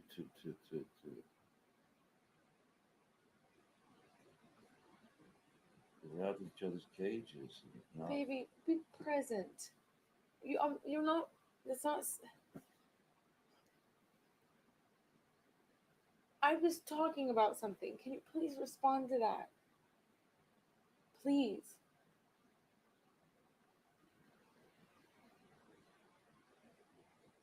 What did I say wrong? It's not wrong. Can you please respond to what I'm saying? Maybe I missed the question. Give me the question. Every time we say to each other, we're gonna allow each other this. We're gonna allow each other to fuck up. We're gonna, be human. And you said, well, and just like maybe allow each other, not allow the other one to be themselves. And I said, wait a second, come on. We're talking about last night. I did not prevent you. Me making a request of you or being honest with you about how I felt is not preventing you from being who you are. It's not. That is you shirking responsibility for having done something that's not really cool. It wasn't a big deal, and it could have been not a big deal at all. But you like fundamentally just is like you can't take any responsibility, and it's like, why can't you just say, or why can't you actually imagine how you would feel if the table were turned and you were in the other person's? That's what we need. We don't need this fucking rule of can't say sorry or you have to say sorry a certain way and it's too over you. We need sorry. We need humility. We need love. We need to care about the other person more than our fucking selves. I don't disagree. Again, the sorry thing was more about being able to say how you feel before saying I'm sorry. Let me say what I feel. Let me hear what you feel. And if I'm wrong and if I've been a dick, I am sorry. But I'm sorry shouldn't be I can't just the go-to thing before we explain ourselves. I can't rely on you going and actually realizing Well, it's not. that It you're doesn't. sorry. Like you won't Everything ever that think you're you won't ever think you're responsible. I know your personality, and you'll never think you're responsible. You'll automatically throw the blame. So if the rule is, you do know that that's what you do. yet I say sorry all the time. That's weird. So do I. No, you don't. I had to talk with you about. I felt like I was saying it too much. We had to talk about it. I feel like that sense of right care Yes, that's where I got the shit from. But in my lifetime, my life before you, that was not the fucking case.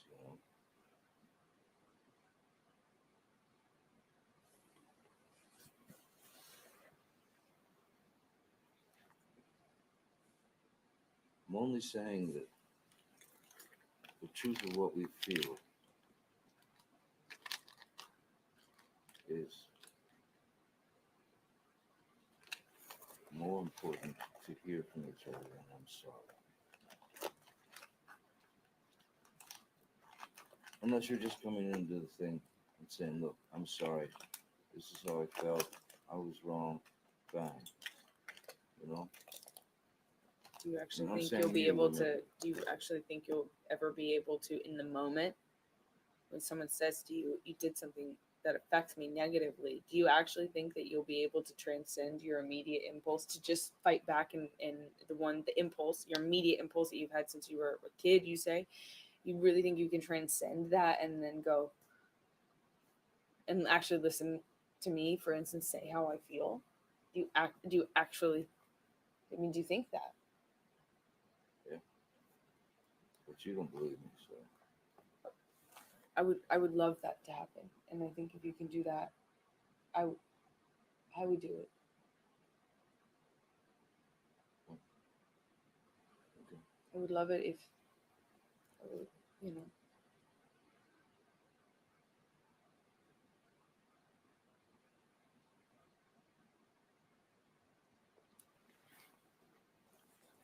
can't keep fighting about the same shit. I'm so sick of revisiting every fight we've ever had. I think you're right.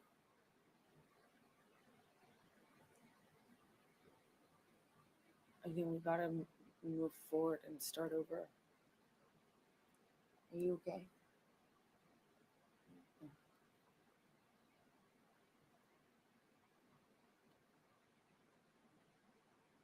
But you gotta be able to let it go too.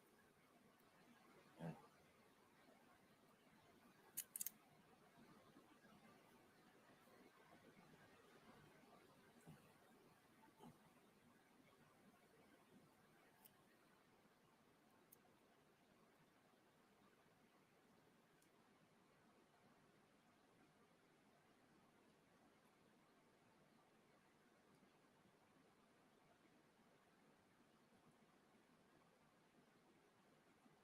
Want the safety back.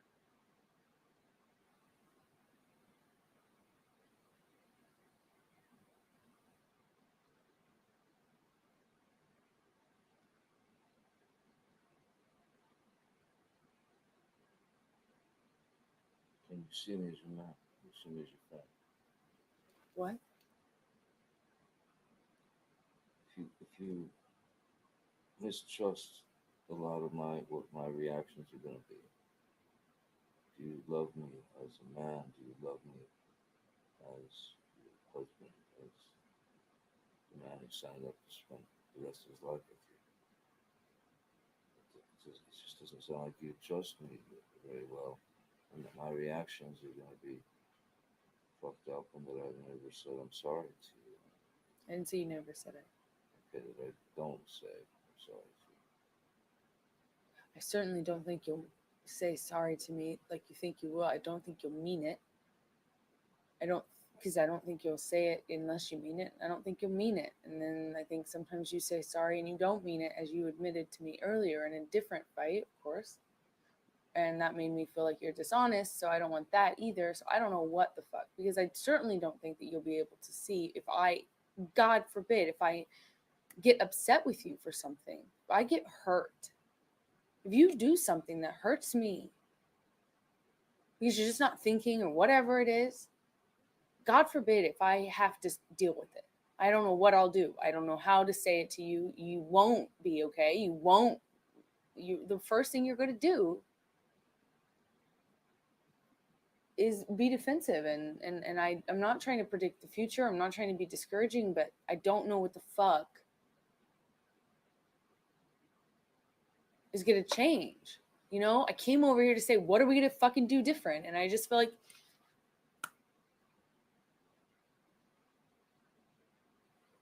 Feel like what? I don't know. And that's something you have to think about.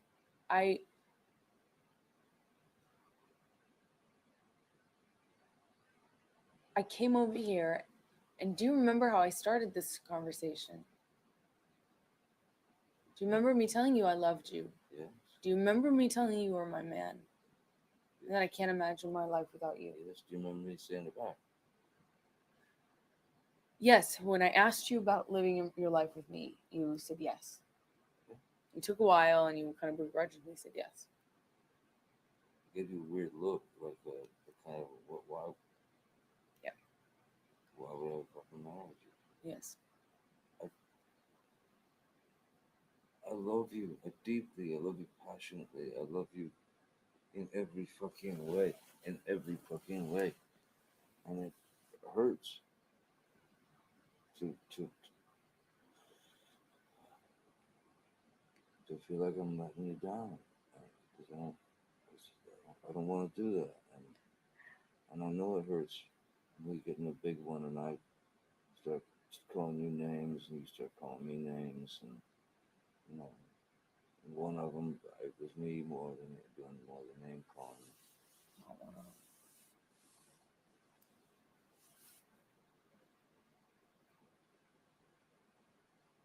So the only fucking reason to ever think about any of the fights again is as a reminder, and that's it. I really wish we could get there. I do.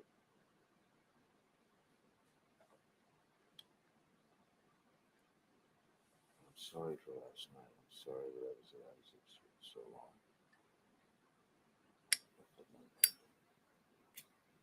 about it. Could have just been so simple. You know, small. Totally. Totally. I have the right to get mad at you. You of course you do. It's gonna happen. I'm a human, you're a human. We live together. I'm a woman, I'm your woman. I'm going to get mad at you. I'm telling you now. I'm going to get mad at you. There are gonna be things but it's like you use it as an excuse to say you fucking, you know, that you're in a bad situation and you can't do it anymore and you can always let me down, and you make it this grandiose thing, like this big negative grandiose thing where if I say one thing to you, it's like you become always letting me down, and you can't be in this situation where you're always letting me down. It's not fair to me. It makes me so I can't say we can't have normal interactions, like normal fights, normal problems. I want you to be able to do the same with me without me freaking out, thinking this is it, you know? Which is where my head, you know, like went yesterday. Yeah, of course. In those situations, that's pretty easy. I feel with that shit.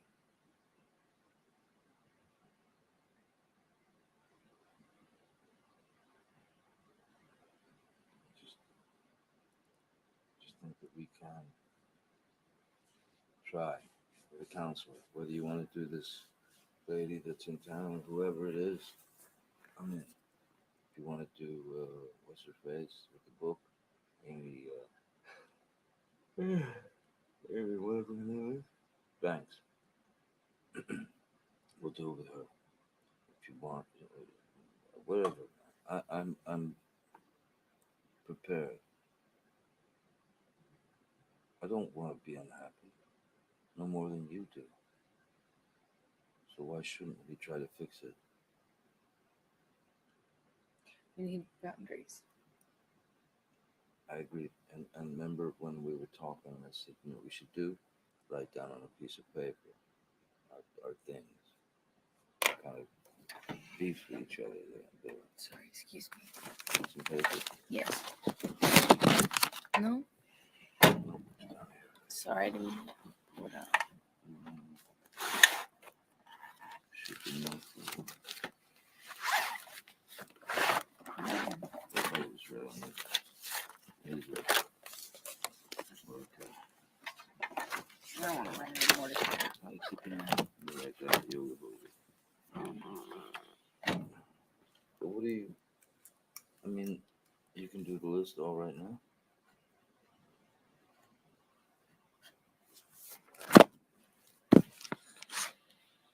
That's what you want. No. This has to be off limits. Divorce. That's Yeah. on my list. You can never ever throw it around. That's on my list. I'm not saying you did. I'm saying it's on my list. And it's one I fucked up last night. So Okay. I'm being Okay. impartial here. Okay, cool.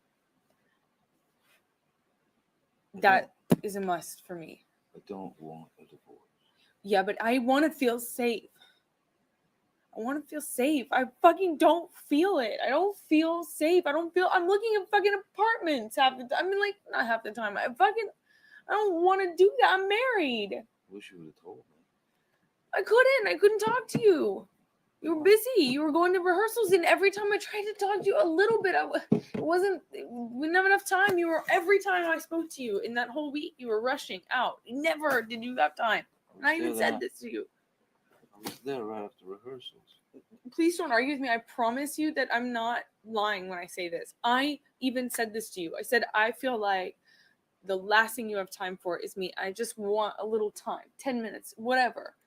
And it didn't have time. And then when I finally talked to you, which I carried it around all week, when I finally talked to you, I said this to you. Remember when we talked that night? Whitney's birthday? Yeah.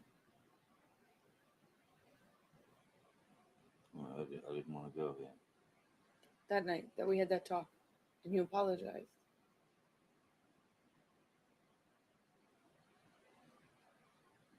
Yeah. You got married so that there would be safety, so that there was a foundation. It's all fucking pointless. I'd rather take off my ring now and fucking live my life and just say see how it goes, than to continue in this fucking forced thing where we every single time go, I don't want this anymore. It's like every time it gets hard. We didn't write vows. We didn't, get around to doing the important shit, which is like, fucking fighting for the wedding I fucking made happen. No, we didn't do that. We didn't say to each other, I up and down, low and high, tough and easy, both. We didn't say that to each other, but we need to. It's got to be sacred. There's no point in being married. I don't get anything from this. You don't get anything from this. Why? Safety for a foundation for the home. We burn it to the ground every time we fight. And I know you didn't do it this time.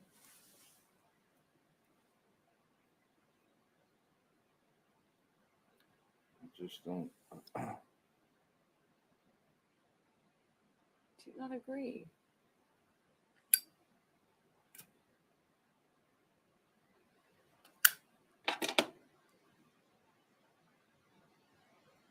Yeah, I mean, it's not nice to hear you say, I'll just take my ring off right now and take my chances out there, rather than go through this shit.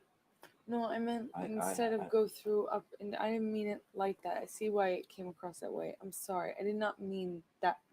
I did not mean it the way it came out of my mouth like that. I didn't mean that. I meant what I meant was I'd rather both of us cut our losses, cut ties, instead of it being the thing that we always fucking go to whenever it gets hard. That's what I meant. I agree. Yeah, no. It shouldn't be that. And when I bring that up, that's the fucking child fucking shithead ego, that doesn't want to whatever. It's fucking a dick. I don't want a divorce. But I do understand that if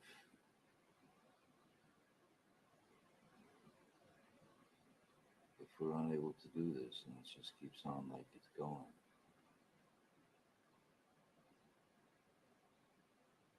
I really don't know what else, I don't know what else we can do.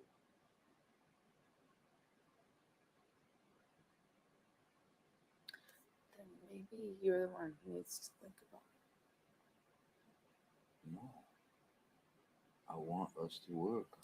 Yeah, but you want it to be easy. You want it to just work, and if it doesn't work out like this, then I guess not. That's not the point of getting married. No, divorce is not the point of getting married. No. Throwing your ring off for saying I want to split. Exactly. Is not the point of getting married. Throwing your fucking husband out. That happened, baby. That happens. I threw you out of the room. I didn't throw you out of the house, and you were already on your way anyway. That's a fucking step one for you is taken off. So what the fuck am I supposed to do? You can't blame me for that. Going down to the couch, man. That wasn't true. You always split. You always split. I have to get out of the room if it's violent. It was before it was violent.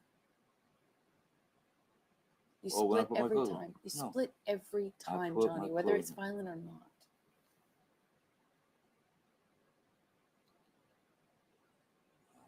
As stated before, you have your truths and I have mine. And these will just have to be worked out with a therapist. Because there's no way we'll go on for nitpicking each other.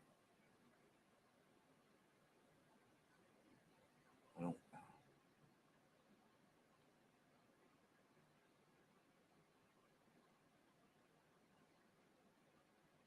I'm trying.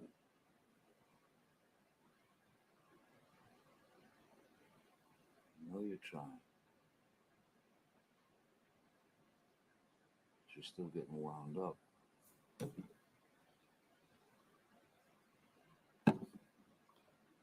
Yes, because I'm here, present. It's upsetting. This is a normal, natural reaction to have. I don't. This is upsetting, and I'm not taking a pill to mitigate that. I would love to, but this is actually like an organic response. And I'm sorry it's not yours, but at least I'm trying to I am trying. You know, I wrote down something on the list of never, but I need I need promises. I need promises. We said this before that it won't happen again, and this won't happen again, and that won't happen again, and I can't do it. You can't do it. Again, you're the one that brought up divorce last night. Yes, that's why I'm being completely impartial when I'm making this list. I'm not assigning blame. I'm not writing down the things you do. No, you just said I can't do it. Yes, neither can you. I can't do the thing we always do, which is that we make these, we That's say what these I just things. said before. We say these things and then we don't do them. I want a promise. I want security. I want the boundaries back up. I want you to commit. I'm being very clear about what I want. I need promises from you. I need promises that this won't come up. I'll promise it back to you. I need promises from you. So I agree. Let's do it. I'm here. Because I'm going to make a list. I promise I will not do this. I promise I will not do that. I mean, can you actually say I promise I will not do this? And say I promise I will If it's fucking do my normal best. shit, I can't. That's different than I will not take off my ring. Right. No. Unless I mean it. That's different. I would love to say to you, I promise I'll always be understanding or let you be you or not get, be more. I don't know. I could always promise that, but that's different from something very clear like divorce. You know what I mean? Of course it is. Yeah. I want some stability back, and I know we'll build it over time, but don't you want that? Of course I do. Let me give it to you. Accept it. Trust me.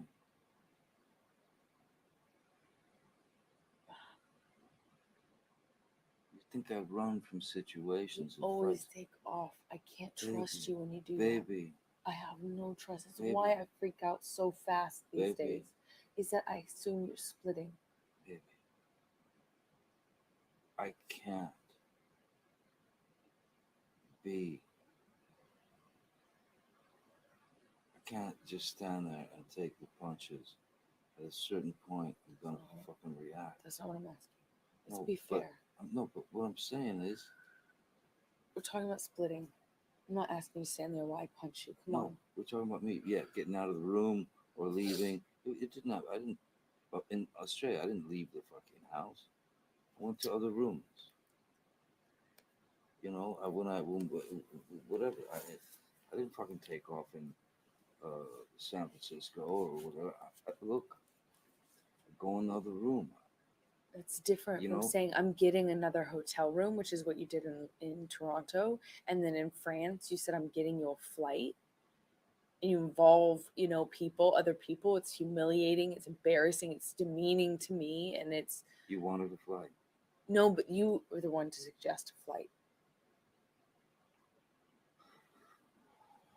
Possibly, yeah. Maybe I did.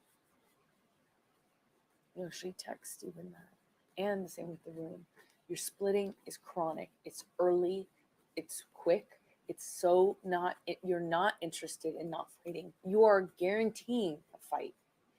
When you do that, and I've told you this so many times, you guarantee if you were interested in not fighting, you would be respectful if you needed the space you would be careful not to perpetuate the fight longer by saying, I need a few minutes, and then actually honoring that. How can I trust you that it will be a few minutes when you've done this in the past and disappeared for hours?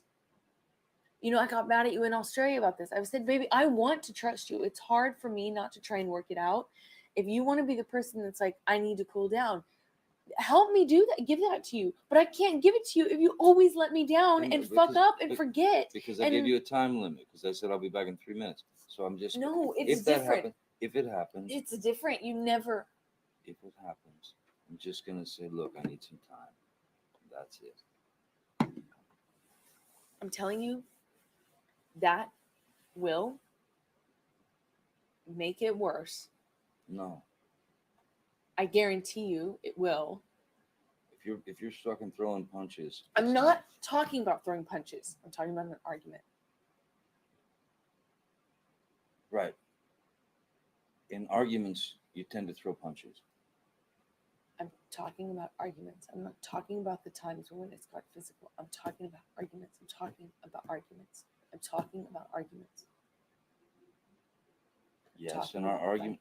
Earlier and earlier and earlier. Now you split. You take off right away. You don't deal with the issue. You don't deal with the confrontation, and you split.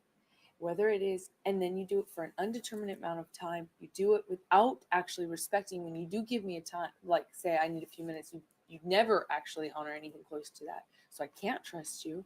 And when, especially when you always take off. A few minutes is also an expression. It's not. Yes, exactly. And I'm not holding you to it. I'm saying hours and hours later is different.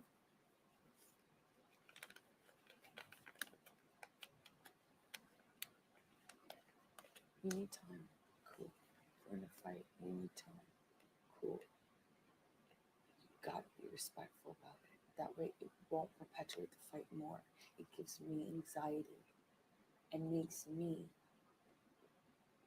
far more stressed and far more angry, and perpetuates the amount of time that I can cool down and go, you know what, maybe I'm acting this way, or maybe I'm being mean to him, or maybe I'm doing this wrong. Maybe I should come to his side or compromise more. It takes me so much longer, exponentially longer, when you take off. You use it to hurt me. It's a tool now that you use. And come on, you can't act like you don't do it knowing it's gonna make me mad. I'm not. It's not to get you mad. It's not to get. It's just to get out of a bad situation while it's happening before it gets worse. In Australia, when we had the big fight where I lost the tip of my finger, at least 5 bathrooms and 2 bedrooms I went to avoid talking to me, to To avoid escape working it the- out. That's to the escape problem. the fight. You don't escape the fight. You escape the solution. No. You escape the solution. No. You escape figuring it out. We cannot work it out if you run away to the bathroom every time. Listen to me. Listen to me. A boxer can't go 12 rounds without a fucking minute break. I'm not giving you a minute break. You do it at minute 3 at the beginning of an argument. No. There are rounds, man. And when it gets too fucking hairy, the ref splits them apart or whatever. But all I'm saying is, you can't have a solution if the argument just keeps mounting and mounting and mounting and mounting. I fucking go into the bathroom and sit on the floor. Bam, bam, bam. Here you come. I come out. Fight. Crazy. Escalated. I split again. I go to another fucking bathroom or a bedroom or something. Knock, knock, knock. Bang, bang, bang. You kept coming to get me. Every single time I come to get you, what am I saying? 90% of the time. Stop. Let's work this out. Please, I don't want to do this. That's what you're fucking ignoring. That's the really fucking crazy thing that I cannot understand. The self-delusion is so fucking deep that you are able to tell me right now all of this and mean it. How can you say that to me and ignore that 90% of the time what that bam, bam, bam is you're escaping me like I'm some sort of like vicious harping bird in fucking, in a Hitchcock movie, and you can't get away from me. You're fucking ignoring and blatantly is that every single time I'm saying like this, I'm saying this to you. Let's stop. babe, let's stop. Let's work it out. I'm sorry. Can we talk? Let's get over this. Let's stop. Can we stop fighting? That is what's so fucking insane. You sit here and you tell me as if I'm so annoying to you that you can't escape me. That I'm actually coming to you and saying, let's not do this. It is your issue that you can't let it go. You can't calm yourself down. You can't self-soothe, and you can't make yourself bigger than the thing that you're really feeling at that moment and go, you're right. I know we're going to come to a solution eventually. Let's end it now and come straight to the solution. Or respectfully, I can't imagine coming to a solution because I need to cool down. So just give me a few minutes. And in which case I would respect that. If you would respect it too, and you would actually be a reasonable amount of time. But I don't have that option. And you ignore on purpose is that I'm coming to you saying, let's stop doing this. And you perpetuate the fight. You perpetuate it when you run away. You start it when it could just be a petty argument. And you make it not a petty argument because you run away, and then it becomes a fight. Instead of just saying sorry, instead of working it out, instead of facing it, instead of confronting things, you run away at minute 3, and then it's impossible to work it out because you've insulted me. Now I'm mad, and then I have to come to you to go, come out of the bathroom, baby, let's work this out, which I can't do because that's annoying to you too. How would you feel if I ran away from you all the time? You fucking like it. You fucking deal with it. Now it's my turn. I get to avoid fucking problems. I get to avoid the responsibility. Let's see how that works out for you. Avoid fights. And by the way, yeah, let's be perfect. And by the way, Why don't we just perfect? Why don't we just live in make believe land? That's impossible. What I'm saying is, avoid from me. I tried. You tried to go into the fucking. Annoying too. I can't do it anymore. Please, Fine, I'm Listen, done. I Let give me up. finish this. Let me finish this.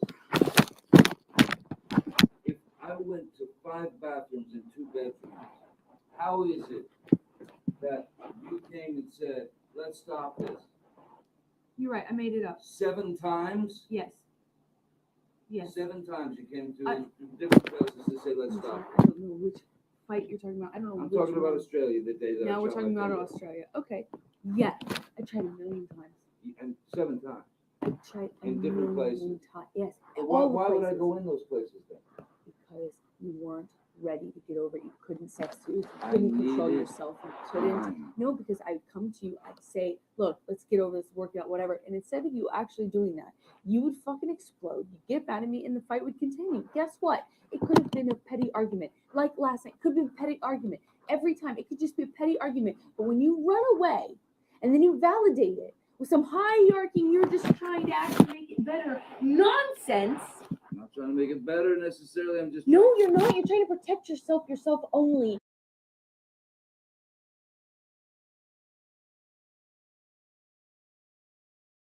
Because you cannot control your anger and you cannot control it. No, in fact, you know what? I'm not trying to make it better, but in this fucking time thing, you ask any fucking doctor, you ask Cowan, you ask anybody, the best thing to do if it's coming to a fucking horrible, violent thing is fucking walk away. Take your fucking time. Go to your corners. It's the best were thing you actually can fucking doing do. that. I would 7 agree. times. I don't know 7 what times. 7 times you're talking about. I don't 5 know. bathrooms, 2 bedrooms. You were coked out of your fucking mind. You were fucking crazy. You didn't sleep for days. You were delusional. You were psychotic. Literally, you went into psychosis. Do not tell me about your behavior during that fucking escapade. I have tried to completely block it out. And I threw the vodka bottles. You can poke an animal, no matter how calm they Did are. I You throw the can vodka fucking bottles? poke them. Did I throw the You vodka bottles? threw bottles. You threw me. No. You hit me. Yes, you did. You threw. You're right. Your 3 nights of skipping sleep, your bags of cocaine, After your you- fucking Red Bull and your booze is all. You know what, Johnny? You know what? You want to hear what you want to hear? You're right. Let's get everyone in here to just pamper you and fluff you and tell you you're right. You know what? Your memory's probably. That's how you feel. No, about me. your memory is probably equal to mine. It has nothing to do with your psychosis. It had nothing to do with the cocaine. It had nothing to do with the booze. It had nothing to do with your med. It had nothing to do with your lack of sleep and how that puts you into a manic state. You're right. You are accurate. No, your memory's accurate. Your memory's accurate. You got it now. Your memory's perfectly accurate. You have fucking stand-up man. Hey, You that's fucking just- no. You got those. Oh yeah, you're right. I did. So you know what? You're probably right. Your memory, Johnny, is probably spot on and perfect, comparable to mine. I was sober, but that's fine. You can guess it all you want. I fucking remember that shit. I remember that shit. You're out of your mind. Yes, I was. Let me tell you about a fucking vodka. You know what I learned? Forget it. I don't want to fight about Australia. I don't want to talk to you about Australia. If you want to fucking persist and never let go of a goddamn thing, you'll never ever. You wouldn't be happy with anybody. No one's gonna make you happy. And if you run away the first time you try to fucking get better. Anytime that there's a fucking problem, you fucking run away and you make it worse. And you act like there's some hierarchy, some self-righteous thing that you're just doing the big thing, the honorable thing, and walking away. You know what? I believe that horseshit. If you actually had ever done this, I need to cool down. I'm walking away. I'm not walking away from you. I want to work this out. Just give me an hour. If you ever actually did it responsibly, I'd say, yeah, you're right. You're being the bigger person. That's not the case. You fucking run away. And there's a difference. Every time you get fucking stressed, every time I'm picking on you by because I having would a have problem enough with you. time to get those words in with you. I'm clearly on tape, fucking like just haranguing and not giving me a second to fucking speak. So I could easily say, hey, Yeah. I need, You could try. I don't think you ever try. I can't hear it when you're running away. Not try to be insulting. I cannot talk to you. I cannot work it out. You can never work anything out when you do that. It perpetuates it. It makes it fucking. You are perpetuating it. I always Right now. Why am I always the one knocking on the door saying let's stop this? That's not me. That's not me perpetuating. That's me trying to be the bigger person. I have tried. I've said I'm sorry. I've said I want to fucking try everything. I want to go to a fucking shrink or whatever. I've said everything. I've said, yeah, I'm wrong here, yeah, I'm wrong there. But listen. No, you're not. I'm right. Like, I am. In fact, you can't decide if I say sorry too much or too little. Because I feel like you also criticized me for saying sorry too much. I fucking apologized profusely for yesterday. I didn't say too much. I just said, I'm sorry. Go to things. It wasn't a go-to thing. I meant it.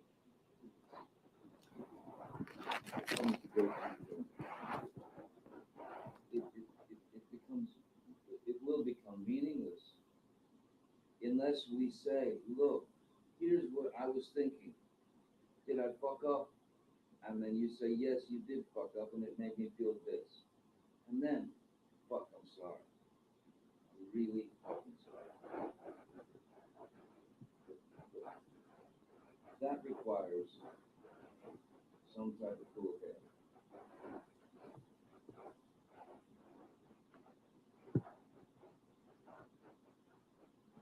Yes. And neither of us really have that, but at least I can calm down. At least I cool down. You don't have a cool head. You have it right now, but you can't be on Xanax all the time. You definitely need it today. You can't be on it all the time. You know what I mean? You're going to have that temper back. That makes you not as calm as you are right now.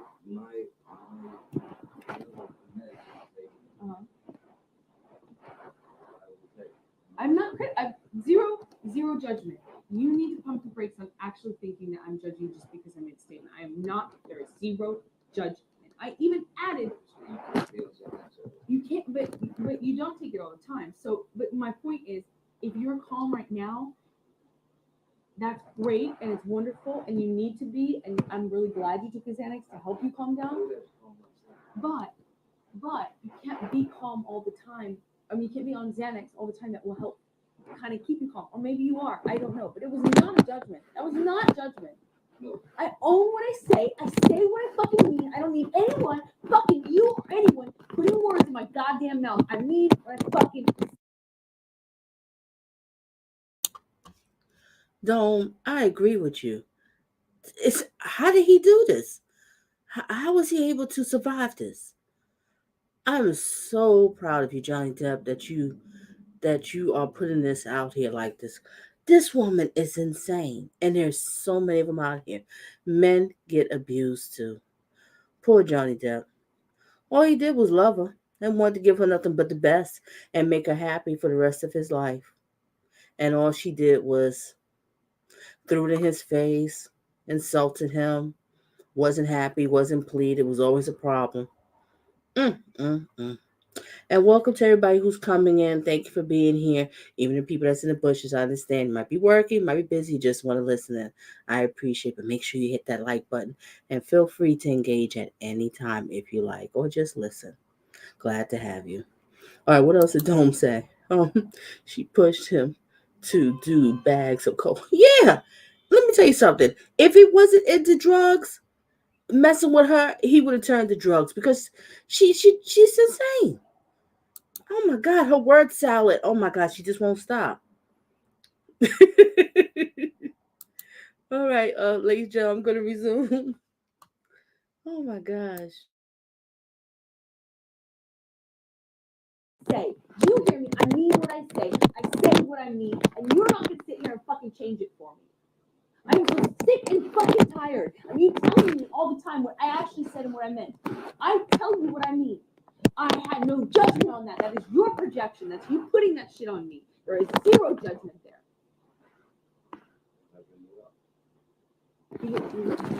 Fact matters because it factors in because it's relevant. I don't know many of those things. Didn't you earlier go get a propanol? Yes, I have Panadol right here. What does that change? It changes how you react to stimuli. It keeps you calmer.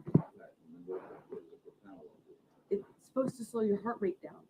It has absolutely no psychological. No, it does not. It has zero psychological effect whatsoever. It reacts physically to the mechanisms in your brain that control your heart. That's it.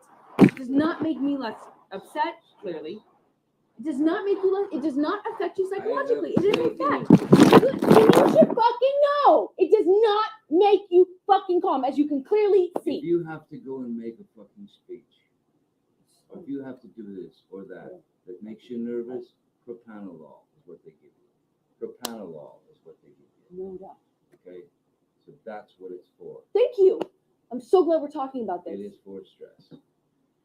It does not affect you psychologically at all. But, you know, Look it up. I don't fucking care. I want to talk about fucking it anymore. You can fucking look it up. It clearly doesn't work, does it? No, you don't. And it doesn't calm you down psychologically. It's supposed to slow your heart rate down. Clearly, it doesn't really work that well. You need a lot.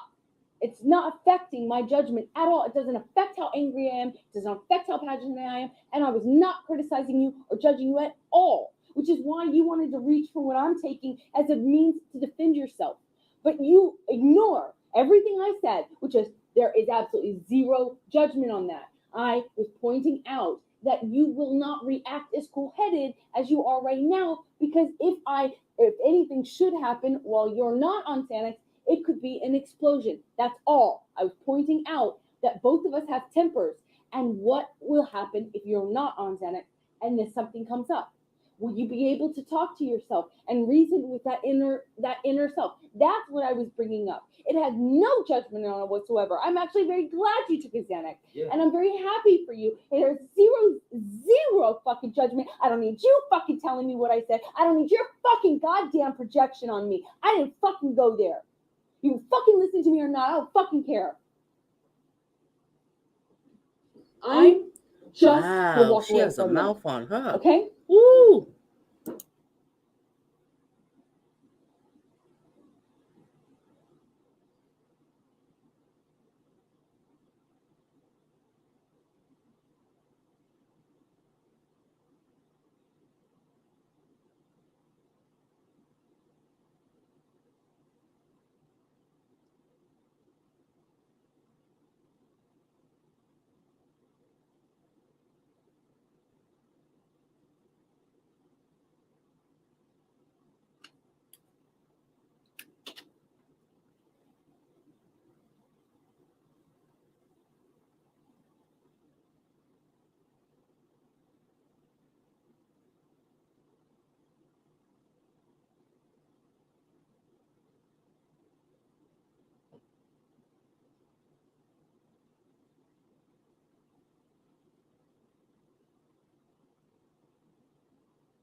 come here and tell you I love you, tell you what you know. I said all that shit and I just feel stupid. I feel like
I told you I need it. You said we should make Ruthie yet you don't.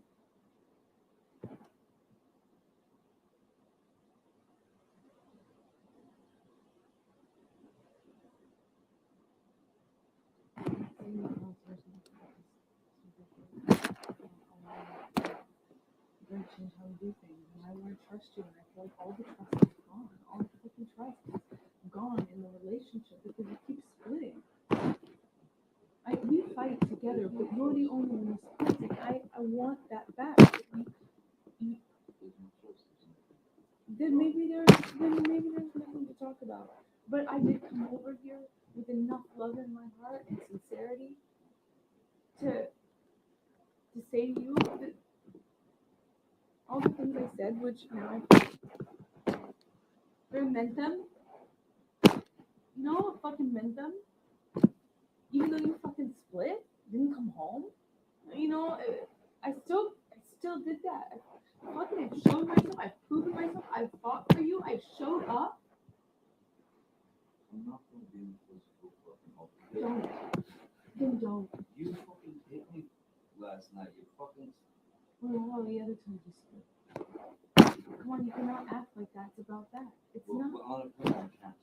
No, and you hit back. So don't act like you don't fucking participate. Push you. I'm not going to get into the details of that fight. You and I both know that you split when there is no decision about it. And that you do it like at the very beginning of fights nowadays. And if you split and you go into the room and you don't actually leave that house, it does nothing but perpetuate the fight. And you don't actually do it respectfully. You don't do it in a way that actually means we won't fight. It always makes more fights. It always makes them longer. It never, ever makes you calmer. You never come out going, I want to talk, or I'm okay, or it's going to be okay. And I am 100, I'm sick and tired 100% of being the only one that goes and fights for it. You know what that does? It demoralizes the half of this relationship that is me. It demeans me, demoralizes me. Yes, really. Really, when you split on me, how do you feel when I leave you? I've left you before. You leave how you get another room, you get a flight, things like that. And you asked me not to in Australia, and ever since then, I don't know. I have to.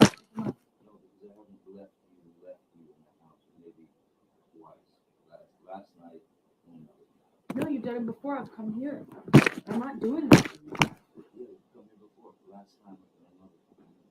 You've done this several times, and getting me a room. I mean, getting another room in a hotel is just the same thing. You text Steven or Nathan in Toronto to see if they have another room. It's chronic. It happens all the time. And if you do it to go into another room, you do it and you get dressed. I'm not going to validate my actions last night. I feel very bad. No, I'm for talking how I in reacted. Toronto. I did not start screaming until you had fucking said all the shit. You poke an animal enough, it is eventually, doesn't matter how friendly it is, how cool. I stayed cool for so long, and you kicked and kicked and kicked. So I have not done this to you. I have not said these things to you. I have not started the fight by saying I'm going to get another room. And I'm not going to sit here and fight about fucking Toronto anymore. Guess what? I let it go. I'm not fucking talking about Toronto. I can yell it. I can whisper it. I can write it. Guess what? I'm not saying another fucking word about Toronto. I'm so sick and tired of fucking fighting about old fight. This is not about fight. This is broad. This is a broad thing.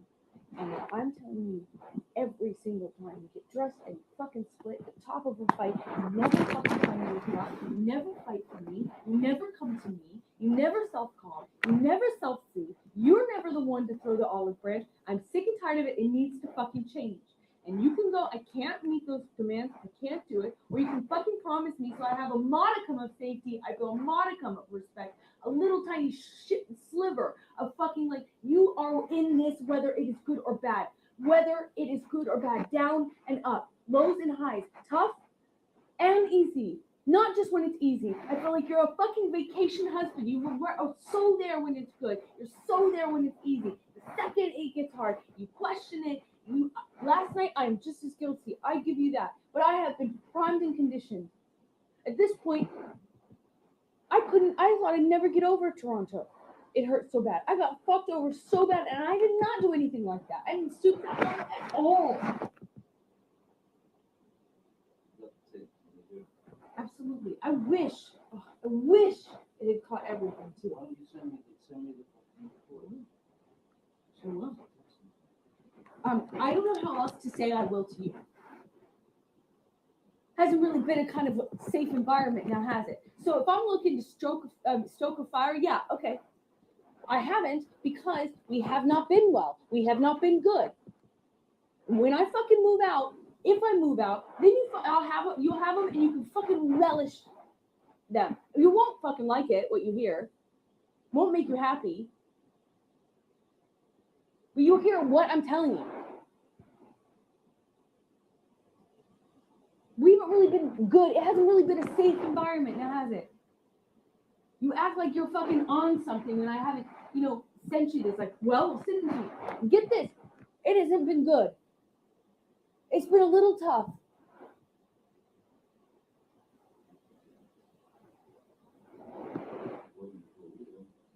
Was it tough?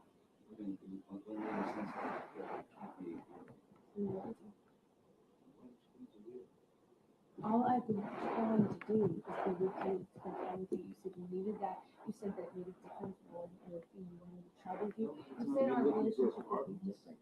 That was after Toronto. I know where we were. We've been on the road basically since Australia, and I have been at your side. And I have not been filming anything.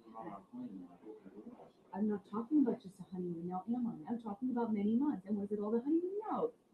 I have been at your side throughout it all. You said, why did you come to Rio? And I answered you.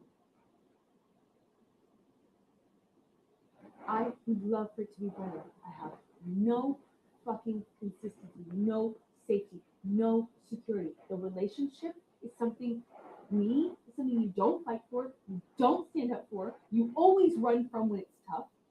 I'm telling you, I need more. We didn't say vows. You didn't make them exactly in the same, in that way, but now is the fucking time. I need to know if you're going to be there. I want promises. I told you that at the beginning of this conversation. I need promises that you're going to fucking be there. I need promises that this is important to you, not when it's easy, when it's hard too. This is something you'll fight for. That this is something that's sacred, that neither of us throw out every fight. I can't be the only one to hold the promises. I was in Toronto and it fucked me over. I can't be the only one. You can't be the only one. If I split on you, all those times that I thought about doing it, we would not be here. And I stayed, and it's tougher. That's stronger. I'm stronger. It is easy to run. It is easy to run away from problems. It is easy to take that out and say, well, that's the easiest. That's the safest way out. I'm not saying we should get in physical altercations. I never want to be in that. Never. But every time you don't like what I say and you fucking run away, will never work out anything. You can't run away every fight. can't. It's easy. It's not brave. It's not strong. It's harder to say to somebody, I want to work this out. I want to face what I have. I want to face what you have. I want to work it out with you. You're not working it out. You're running away, and then you make me be the bigger person every single time and come to you and knock on the door and come to this house and say, hey, we're married. It's supposed to be sacred. Calm down, calm down. Yes, by default, if you're never the one to do it, one of us is, and I'm the one to do it every time. It means I'm the bigger person every time. It means I have to be the strong one. It means every time I have to fight for a relationship, and you get to be you get to be lazy. You get to be cowardly. I don't know what it is. What are you here for? What do you need? Once again, I am fighting for the relationship. I want. The guy that you don't fucking trust with life? I did not say I didn't. I love you. You're my favorite person in the world. I remember what I said at the beginning. I'm sorry you feel like you can't imagine it. But I said this to you at the beginning of this conversation. I said, you're my favorite person in the whole world. If you weren't the most magnetic, shiny, beautiful, interesting, dynamic person I had ever met in my life, it would be so easy to walk away from this bratty thing that you do. Untrustworthy. Did you hear what I just said? I said I can't trust. I can't trust. That's not meaning you're untrustworthy. It means that we've created a situation, and I'm telling you what you do to create it too. We've created a situation in which there trust can't grow. It's like it's trampled every single time, and we need a marriage. That's why I sat down. Do you not remember me sitting down at the very beginning of this conversation and saying just that to you? Say, I know you got married for security and for safety. So did I. We did not get married because it was something that we're doing, because it was something we would walk away. We wanted the foundation. No?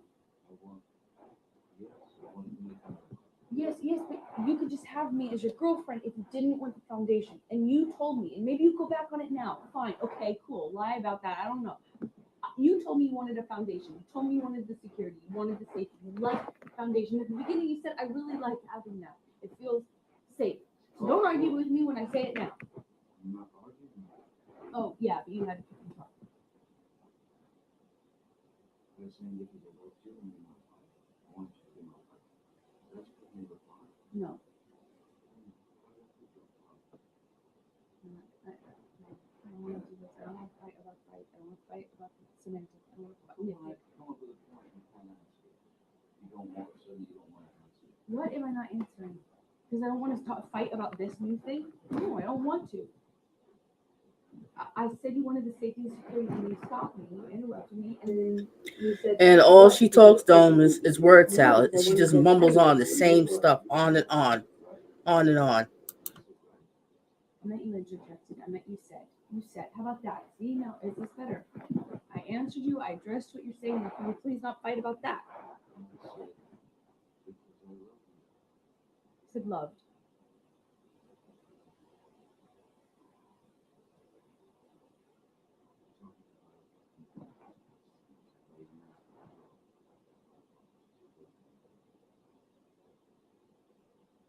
My whole point,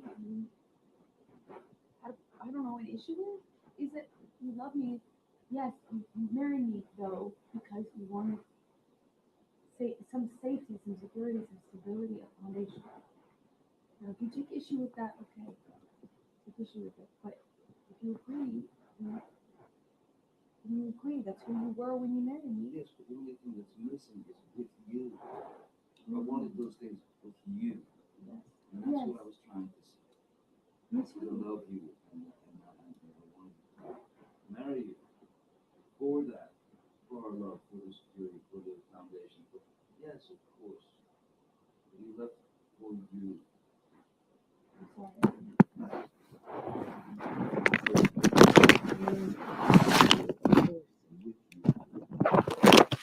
I mean that.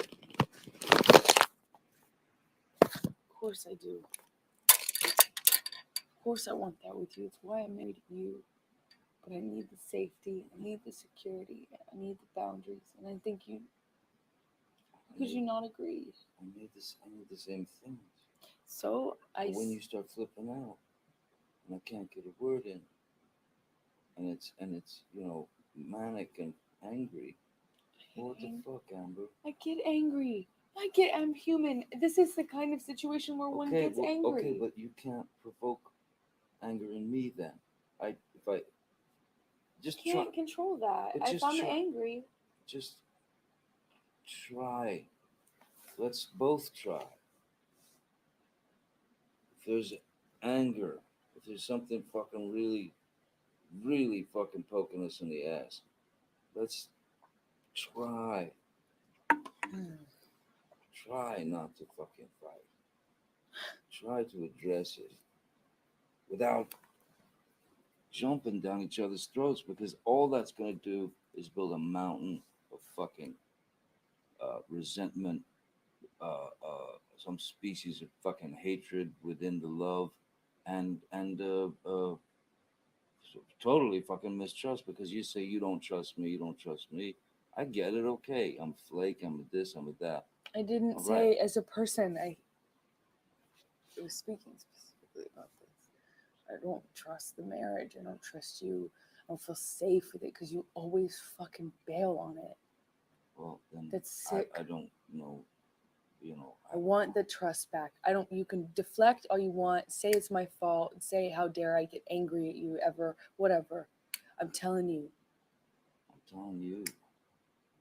As much as you don't like that shit in your marriage, I don't like the guff that you put on me in our marriage, and if it causes distrust in me, it causes distrust in me. Yeah. I don't know I how don't, and I to don't help know. you. I don't know what And the sometimes thing I is. don't want to fucking be there and go through the shit. I don't, man. I don't. I know. I don't want to, because I don't want to fucking fight. But it doesn't have to be one. It's not like I'm saying, hey, choose fight. You just said I get mad, I'm gonna scream. No, I didn't say that's always the case. I said, yeah, I'm mad. It happens.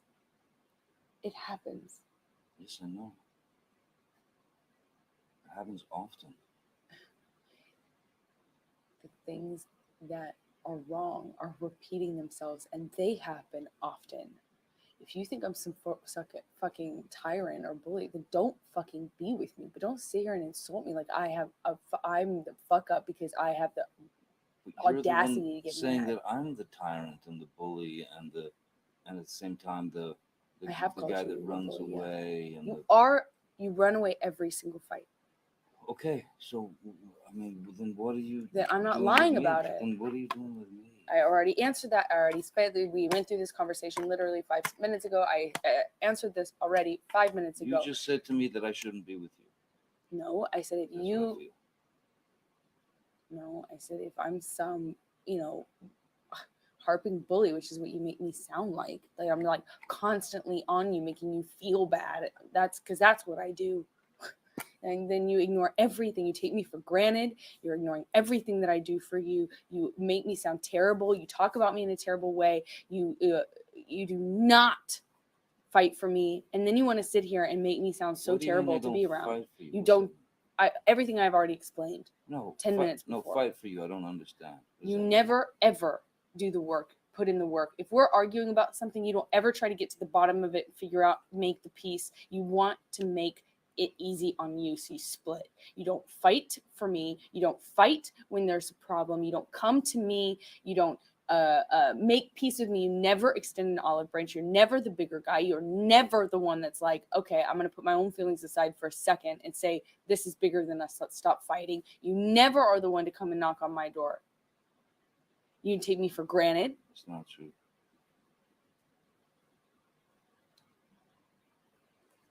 It's not true. I'm not the one who fucking throws fucking pots and Those are different. That's different. fucking else at me. That's different. That's one does not negate the other. That's irrelevant. It's a complete non sequitur. Just because I've thrown pots and pans does not mean that you come and knock on the door. Just because there are vases does not mean that you come and knock on the door. Really, I should just let you throw. I'm not saying that. You're saying that. You're putting words in my mouth and then making non sequiturs. I'm giving you a situation. No, you're trying to justify how you don't or do come to the door based on whether I throw pots and pans. It's irrelevant. No, I'm justifying how you seem to think that there's this cowardice in me that runs away and I don't fight for you. And you're justifying that by saying I throw pots and pans? Okay, cool. Let's No, talk about everything you do wrong. I'm not the one who fucking did that. I didn't. So that makes sense. That's clear. Yeah. The only time I ever threw anything at you was when you fucking threw the cans at me in Australia. Why are you trying to justify who throws things based on whether or not you come knocking on the door? I don't get why one informs the other. Because that is a fucking irrational and violent fucking maneuver. So a man would want to get out of that area so that he doesn't get so fucking angry that he actually does pop the fucking wife. How does one inform the other? Oh man. Go home and listen to the tape. Please. That's what they're for. Yes. You listen to the fucking tape. Oh, I'm gonna. So will I.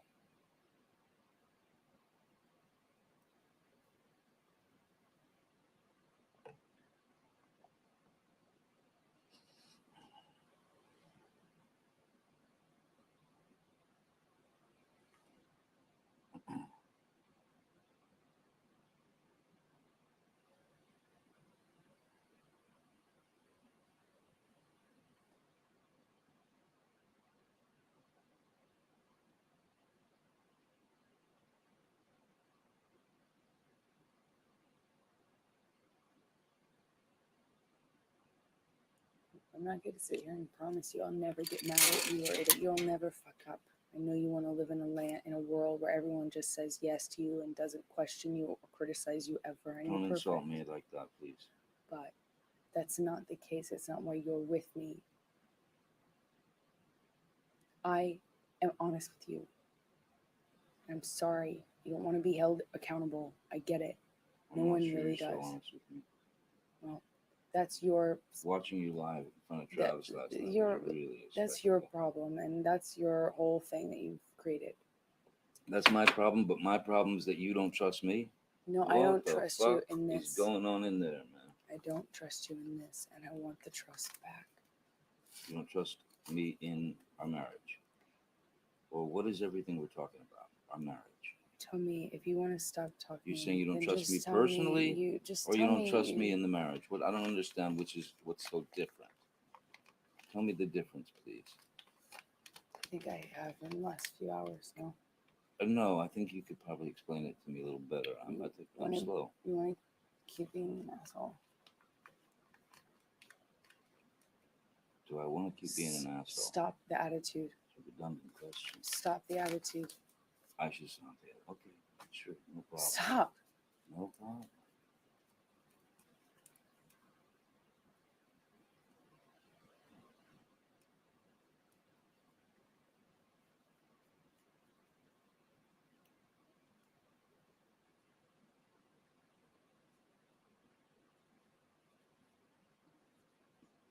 So I'm not going to sit here and go over every fight we've had. I'm not going to refight this fight. You have something you're holding on to about Travis. Fucking go fuck. You know, go do it. Go run away together. I don't know what you're fucking holding on to, but you have created that. I have no part of that. I don't know what you're fucking latched onto in your brain, what stray hairs have fucking commingled and tangled in your brain to make you think you've really figured some sort of thing out. But this is not unusual for you. It's like almost every fight I can pretty much guarantee you will find something that you can like manipulate and twist into something. Tonight. Yes, why don't we invite Travis into our fucked up, broken ass, 3 fucking wheeled truck of a marriage?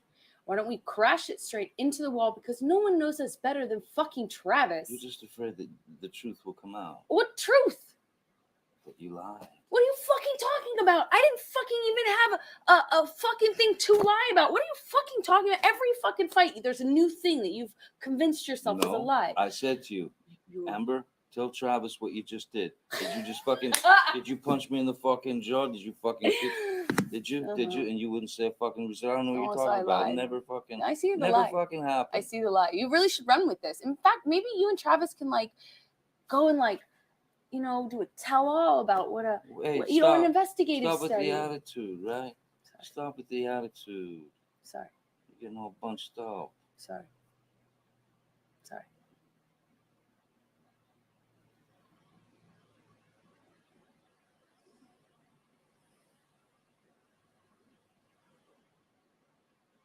I don't. It's so fucking pointless, and you know it, to sit here and fight about fucking whatever you think happened with Travis. That wasn't No. a conversation. Listen, We I were was fighting. not high. I'm not going You to. lied. You're an asshole. You were fucking full of shit. What Lied, lie? you asshole. When? What conversation did I have with Travis? Big investigative study you've done. I'm not sitting here and fighting with you about the fight that we had last night. After you got physically violent with me, I texted Travis. I said, "Come up here," because know. I didn't want Come and anything to save me. happen. I mean, yeah. Come to what? Save me? No, go ahead. Continue. You. Travis to the rescue. No, that was the last one. You can go. You go. That was the last one, so. Oh yeah. You called me a liar, and yet I watched you lie. you called me a liar. I watched you lie. You're full of shit. There's no what. You still haven't told me what lie it is. But yet every single fucking time, you know, you do this every single fucking time. I'm not fucking talking to nobody. No. Fuck that. You go fucking jerk him off. I don't care. I really could care less.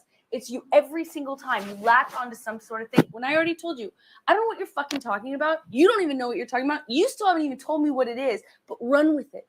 Run with it. What it is. No, you haven't. I said to Travis. I said to you. Hey, tell Travis what just happened. You told me to do it. You told me to. You said, go do that. I said, no, tell him what just happened. And I lied. And that you punched me in the fucking thing. And you figured it out. And you said, no, fucking, I didn't. What the fuck are you talking about? And I watched you lie. And then I didn't punch you, by the way. I'm sorry that I didn't hit you across the face in a proper slap, but I was hitting you. It was not punching you. Babe, you're not punched. Don't tell me what it feels like to be punched. You've been in a lot of fights, been around a long time. I know. Yeah. No, when you fucking have a close You didn't get punched. You got hit. I'm sorry I hit you like this, but I did not punch you. I did not fucking deck you.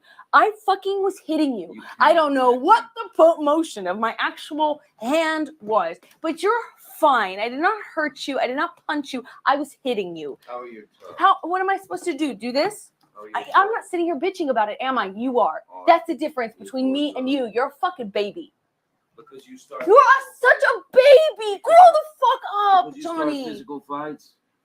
I did start a physical fight. Yeah, you did. So I had to get the fuck out of there. Yes, you did. So you did the right thing, the big thing. You know what? You are admirable. Every single time. What's your excuse when there's not a physical fight? Then what's the excuse there? You're still being admirable, right? Just by running away. And you can sit here and call me names, but you get called a name, and what do? That's the last insult. You're a baby. You're a hypocrite. You don't do anything that you actually do. You expect from people what you can't give them. If they do something, a taste of it to you, you fucking lose it. But yet you dish it out.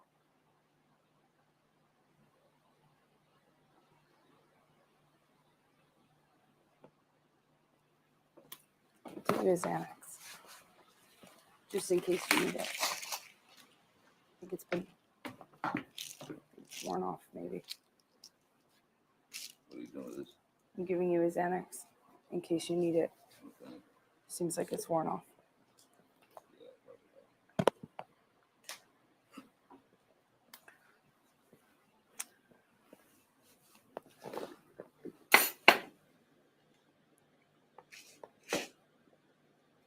I love you, and I've told you a million times in this conversation how much I love you. I do love you. And I've fought for this marriage and fought for you. And if you don't do the same, how I ever fucking feel okay. I got married to you for the sweet foundation. So we start a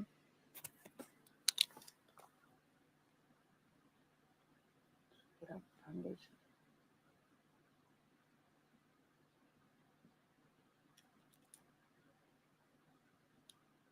Not so that it could be a transient thing we throw around at each other or run away from. But I haven't even been able to have like a fight with you beyond in any real talking kind of speaking context in so long, because anytime anything goes wrong, you split. I feel like it's your first thing. And it's unnecessary. It's not always you're splitting because there's blows or because there's yelling or anything. You split most times when I'm still speaking in this volume and nothing has been thrown or hit or anything.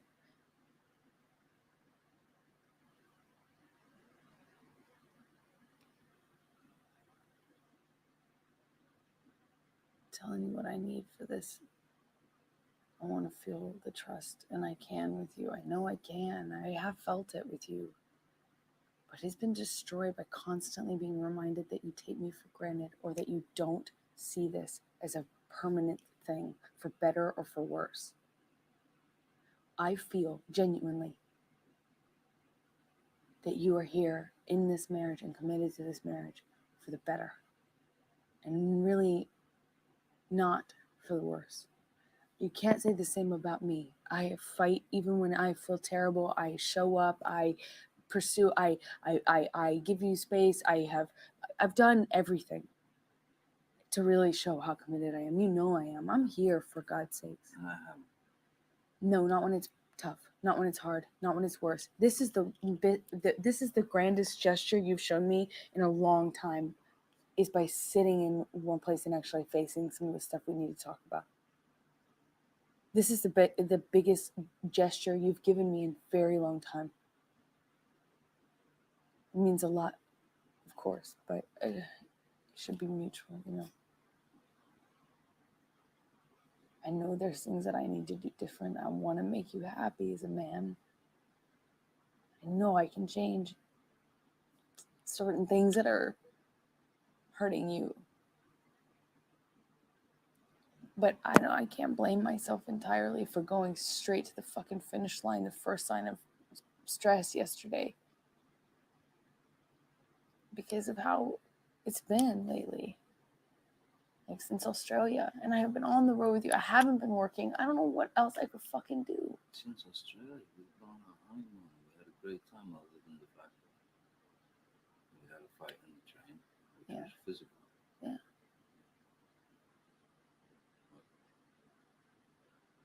Then we had a fight in San Francisco. But I thought everything else was great. You're saying you've been pondering this since Australia.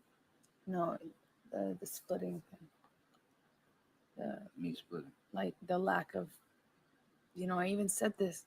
It was in Australia. I said, I feel like it was so good for so long. We'd talk about things. We were allowed to have fights then.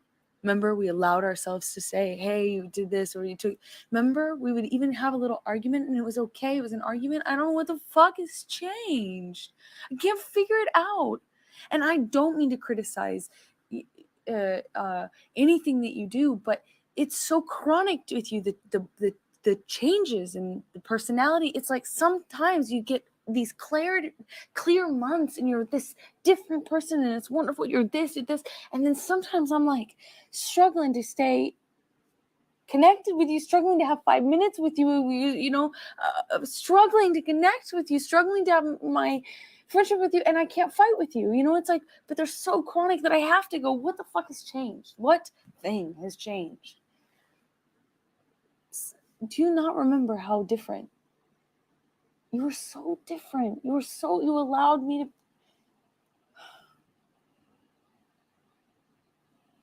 You're so present, and you were so present, and we were allowed to fight. We were not even fight. We had arguments.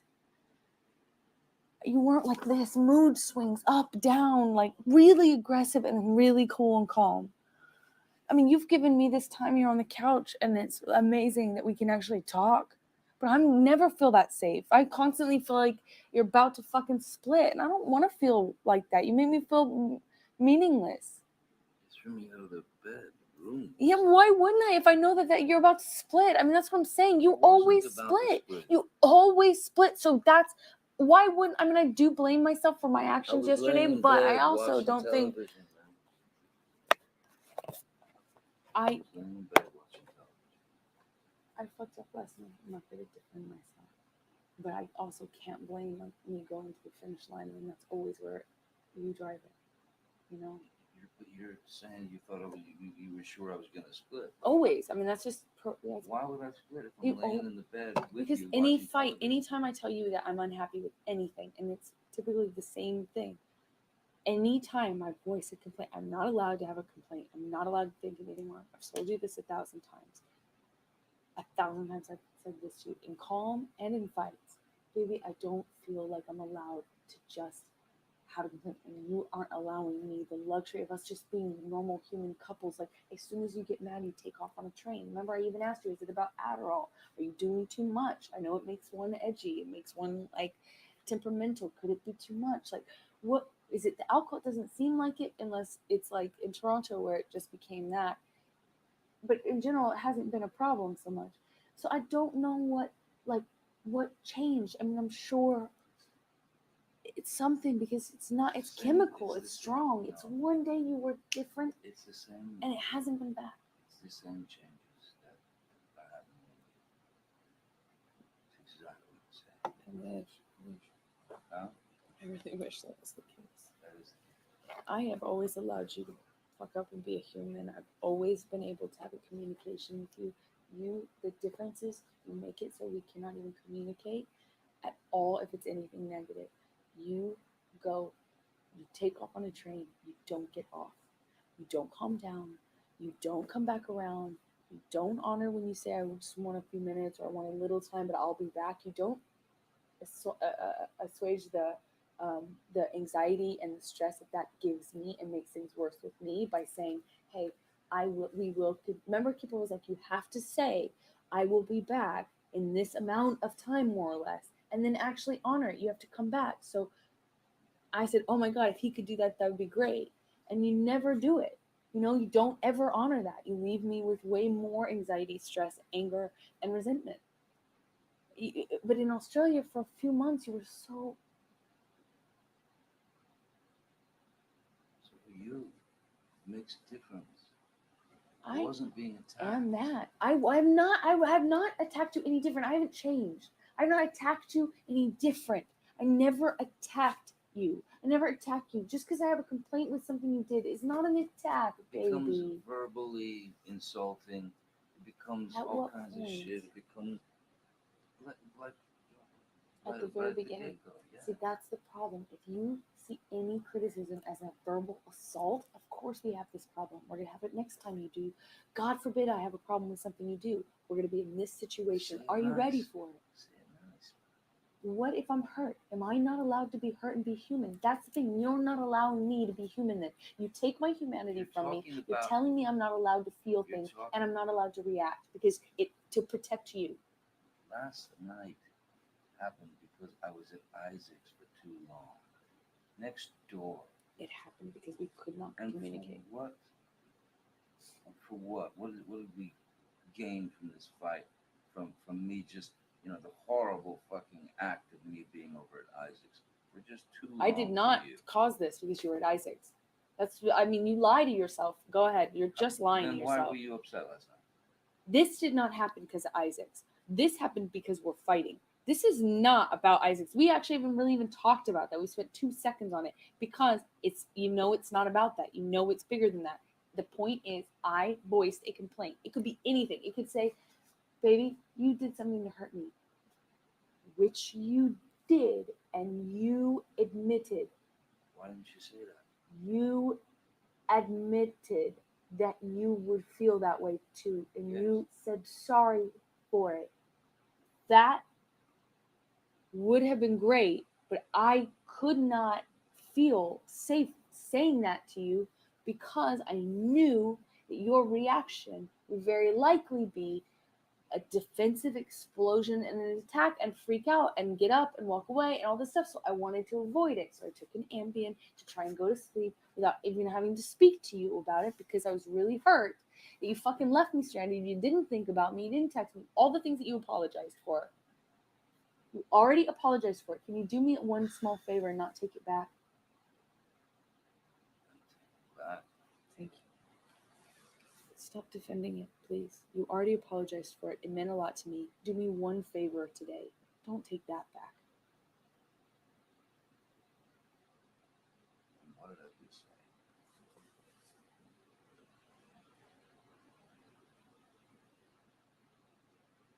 This isn't about Isaac. You know it. Hmm? This isn't about Isaac. You know it. It is about us not allowing. Is it about my child?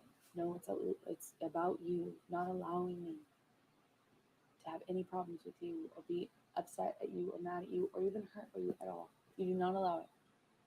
If you could have just said it in a kinder way, a nicer way, like, listen, I feel fucked up. Know what you fucking just did. And you wouldn't freak out. No, I would say fucking, what is it? Like what? I've been too long at Isaac's. You said you wouldn't be that long or whatever. You shouldn't. I feel stranded. I felt fucking left. Whatever.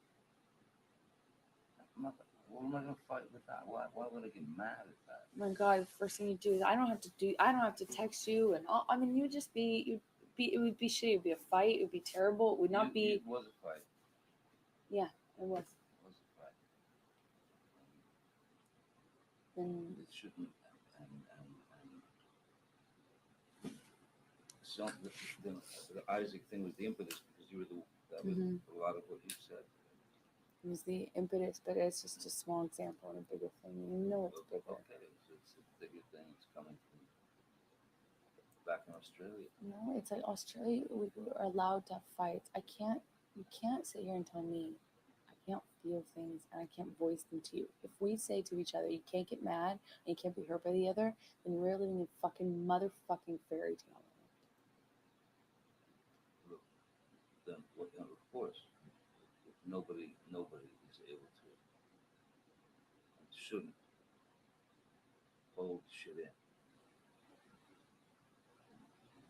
We can go to the other person. Say, look, I feel fucked. I feel shit. I feel this, I feel that. And then we can assess how you feel. Well, fuck, I guess, oh shit, I see what you mean. You know, I see what you mean, I get it. Or, fucking, I don't understand what you're saying, and you're wrong, and you're whatever. But it's going to be the latter, and it's been the latter for months now, where that's your reaction, is not ever admitting wrong, ever doing anything wrong, ever admitting it. You always go straight to you're wrong, fuck you kind of thing. You don't say fuck you all the time right away, but I'm saying Always. like for months now, it's been I can't voice any complaint. I can't say I'm feel fucked over. I can't say I'm hurt. I can't say you fucked up. I can't be mad at you. I can't be hurt. Nothing. Because I'm the bad guy. Oh, well, I'm always fucking up. And, like you're always on me and I'm always fucking up. And, like getting mad at me for being honest with you. We've had a million fights where I'm like, I was honest with you. I told you how I felt. Maybe if you were me, wouldn't you feel bad? Yeah. Okay, well then, the fuck? We had these few months where we actually could even feel things and fight, and it was an argument. But you don't ever it's like I don't know what's changed, but it's like you can't ever just make it short and get over it. You can't. It's like you get on something and you will not get off of it. Hence why I'm always going to you in fights for hours trying to get you to calm down. Please, can we talk? Please, because I don't want to go to bed that way. And you told me you didn't want to go to bed that way either. Yet you want to fucking do this all night long and make it an all night thing by disappearing for hours at a time. And then when I come to you, I'm the bad guy. I feel fucking alone. I feel like you're not fucking helping. You're not fucking doing anything in fights. You're not overcoming yourself. You're not overcoming yourself. It's every one of these fights could have been so short. Why aren't you doing some of the work? Why aren't you coming to me and saying, look, olive branch? Why aren't you saying, I'm sorry, bigger picture? Let's look at the bigger picture. Why aren't you doing any of this stuff? Have you noticed that you're not? Do you remember thanking me for doing that actually recently? Thank you for being the bigger person. Thank you for coming and apologizing to me. When? I'm sorry, when?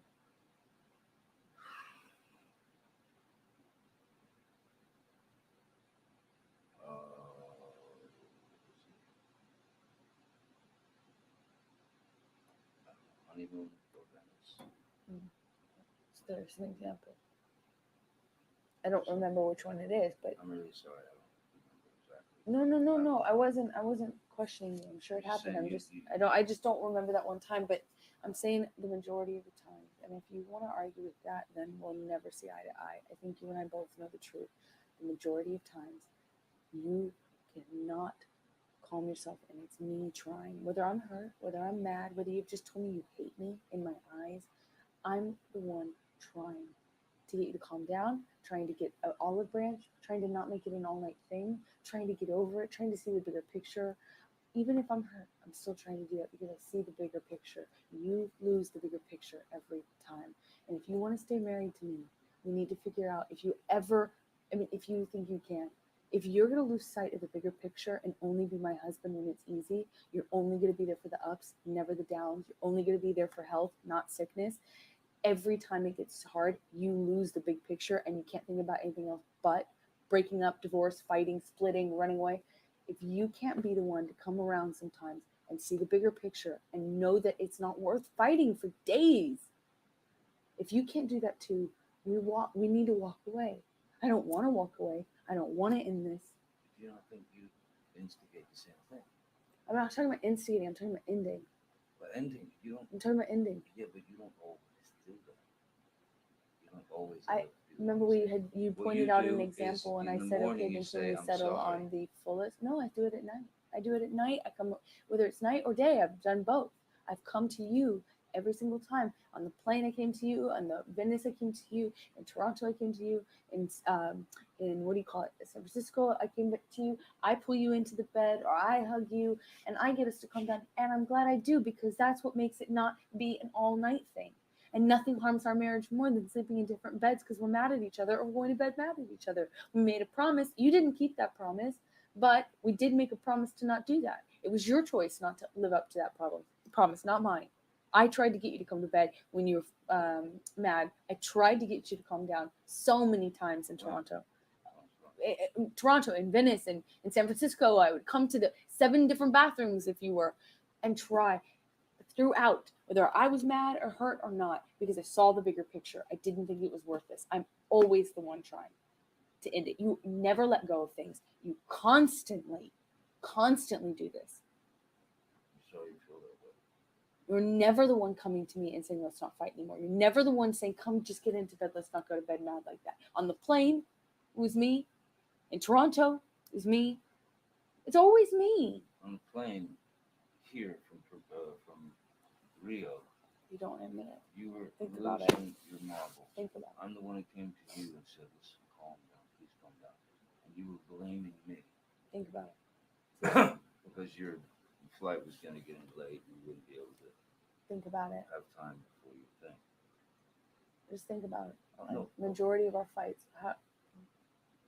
No, absolutely. Okay, I'll admit that. Yeah, the majority of our fights, I hang on to it because it's fucking hard to let go.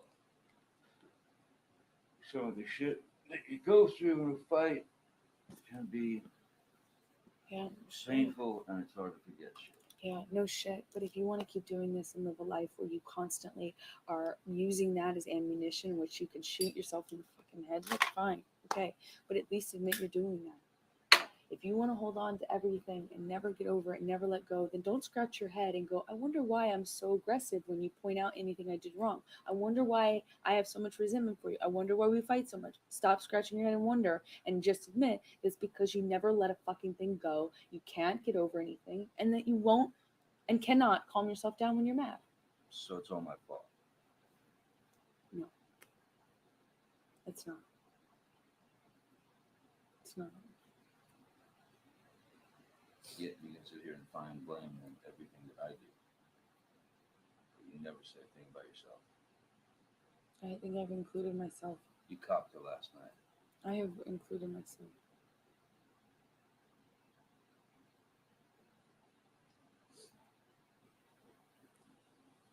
I mean, it's not all your fault. It's not my fault. I made so many mistakes. What I'm talking about, I'm not guilty of. I do let things go. I move this relationship forward. I fight for us when it's on the line. I do let things go. I see the bigger picture. You said I'm tired. You said I'm tired too. You said you see the bigger picture and you do let things go. Yet Always. after Toronto, you're looking for apartments. That was a hard one. And I did not say 100% of the time. And no part of this conversation did I say, no part of this conversation did I say I am perfect. I did not claim that. I'm claiming the vast majority of time these are the patterns, and I own them. I'm right. You know it. You don't have to admit it, but you know what I'm saying is true. I'm able to see the bigger picture throughout. Whether I'm mad or hurt, I do mean for better or for worse. I have honored my word to not leave. You ditched me last night, and I understand. I understand how shitty that got, and I understand my part in it. But it is a reaction to this fucking situation we've created. It's about to crack, and I'm trying. I can't. I can't do it. I can't be the one. It means all the time. I also don't want to. It makes me unhappy. It makes me resent it. And then that's the trust I'm talking about. Like I said, the last thing I would let happen is for you to get happy or for me to let you down. I know. I do. And If you can't, I do make you unhappy and I do let you down. only you know if you can change it or do better. I know you're not perfect. I've seen you be pretty damn close. I've seen you do better than this. I've seen you control yourself more. I've seen you react less. I've seen you be less. I've seen you have way more control over yourself. So fucking edgy, and you get so mad so fast, and you stay mad. I've seen this happen before, and I've also seen you better. I've seen you clearer. I've seen you better. I've seen you do better, and you don't let me down. And I subsequently would do better and let you down less. I hope. But I'm not changing how I do things. You're changing how you do things. This is dramatic change. And it's been a few months now, and I'm begging you. Now's the time. If you choose to stop it, fucking great. I will be I'll be with you to change. But I can't set myself up to be the only one to keep promises and then wind up in another situation like Toronto, where you're booking a room or trying to get me on a flight, or I'm not saying any of the things, and I'm hearing all this shit, and I'm not defending myself, and I'm coming to you saying I love you, and I'm trying to protect you from yourself, and I get destroyed. I can't do it again. I won't ever survive through that again. And I don't want to. You made me unhappy. I don't want to. I don't want to. When you leave me like I that, don't want to be unhappy. instead of just like I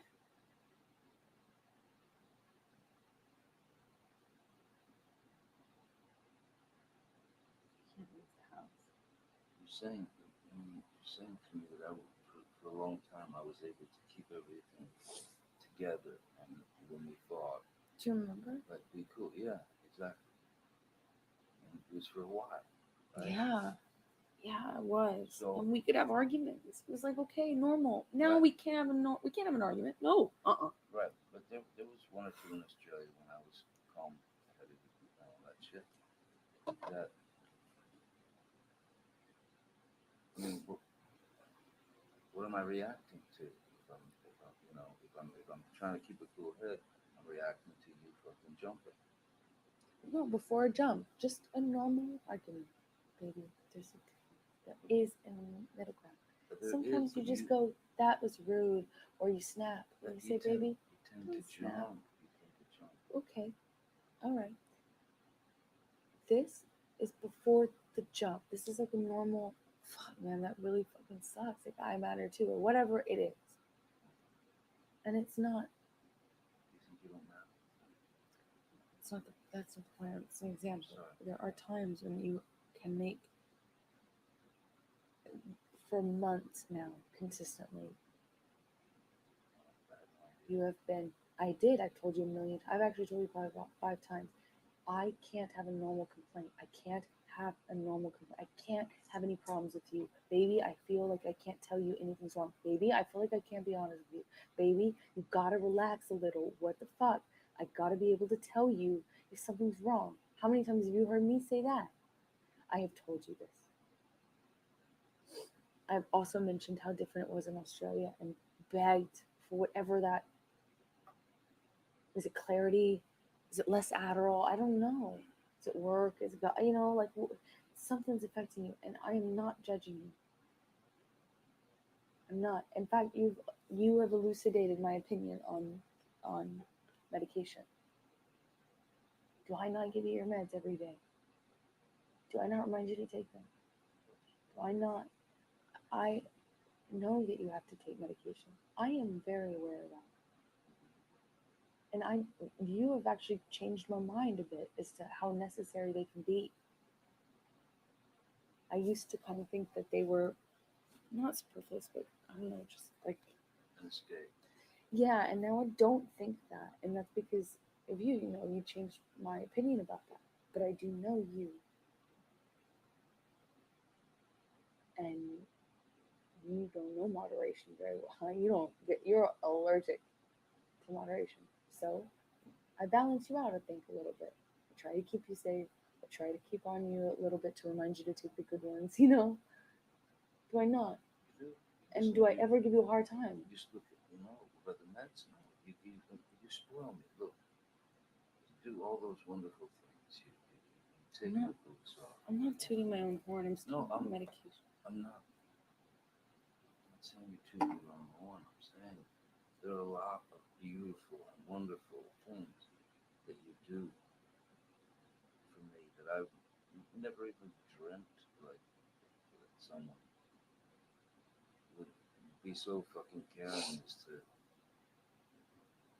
hey babe, it's time for your meds, and it's so beautiful that your wife is, doing that. It's beautiful that,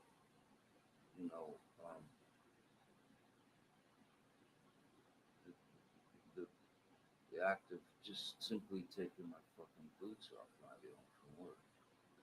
That is monumental stuff to me.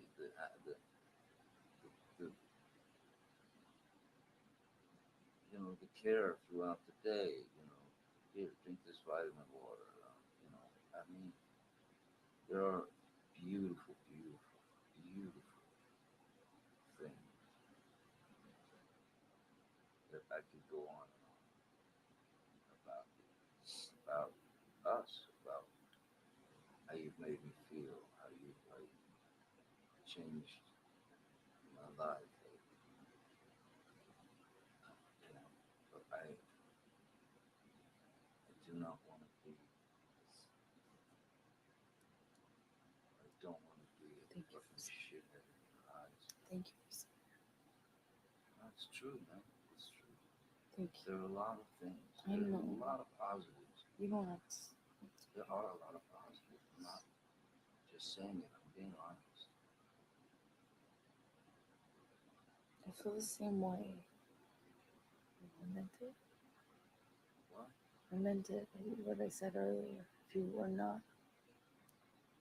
my favorite person, it'd be so easy to walk away. For you too, I'm sure. If you, God, I mean, think about all the times it would have been very easy to walk based on the on the stress, and the fight. But I can't because you're my favorite person. The most beautiful, dynamic, shiny, smart, sexy thing. I can't.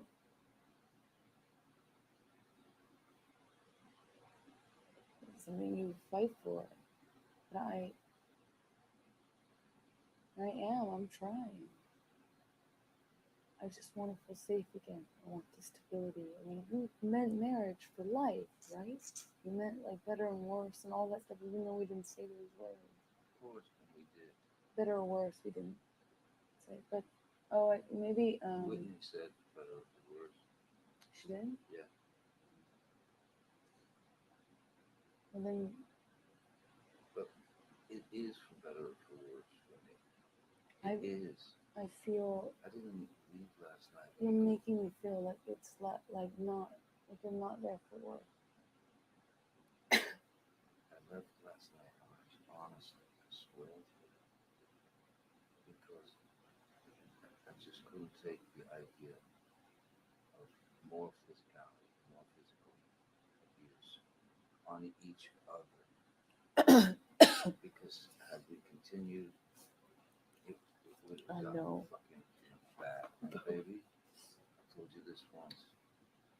I'm scared to death of it. We are a fucking crime scene right I now know.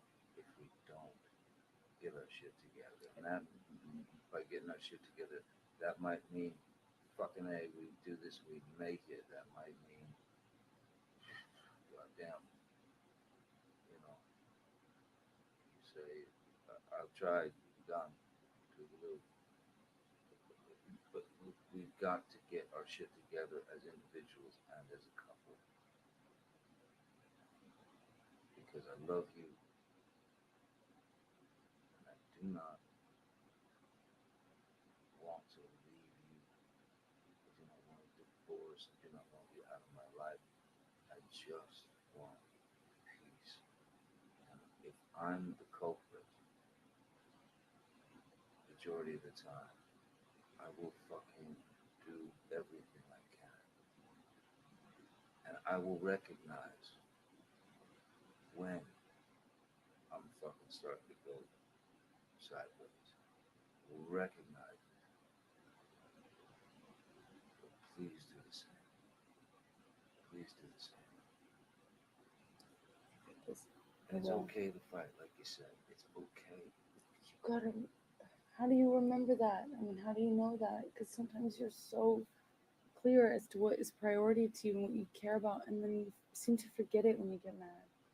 I could say the same thing about you. Sure, sure. But I'm asking you, like, what do you do to remind, like, how, if it was just up to self-control, don't you think we would have? That's why I Used think the list is important. Yeah. I want your two lists. I want a list, though, of what. One, here are things that you do that can hurt me or fuck with me or makes me mad or this or that. And, you know, and we take it without freaking out. Just take it and own it and study it. Fucking, and if we have a different opinion, let's talk it out a little bit. Let's talk it out a little bit. And I'll make a fucking list. You make a fucking list of all the things that you think you do that you'd like to change. The things that I do that I'd like to change. In fact, that's the first list we should write. Yeah, I was gonna say this. The first list that you mentioned, it just. Someone once said to me, as soon as you start listing what you don't like about the other, you know, the relationship's over. Well, they kind of said it as this aside. They were like, well, that's how you know when a couple starts doing that. That's how you Write know me a it's over. letter, put it in an envelope every morning if you want, or on a little notebook. What? And What you do wrong? It's no, terrible. no, please don't. Please love me today. Please don't hurt me today. Please don't get crazy today. But then what happens if one of us gets hurt or mad? Because that's life. It will come up. If we don't do things differently, I want a list of things that we don't do. I can't keep throwing our relationship in the air every time we get mad because all bets are off every time the blood pressure goes up a certain amount. Look, these don't have to be followed through. These are just things that I suggest because you fuck some cock says it. Well, as soon as you make a list, it's like, fuck that. I don't know. It just made sense, but I'll do it. I don't It just, look. It doesn't just have to seems be terrible. gross. It just you know, you've just. I mean, I don't need a list. You just went through the majority. You know. Bottom line. But then you don't make the other fuck list. I'll make the other list. No, I'm not saying I don't want to make that list. I agree about that one. I just want to know what we're going to do differently and how to help check each other on what the other one needs so that it doesn't get to this point. I can't keep living like this. Oh, I can't keep living like this. Something I've has to got change. I've got less time on the fucking planet than you. I'm not going to spend the rest of my life fucking Something's got to change.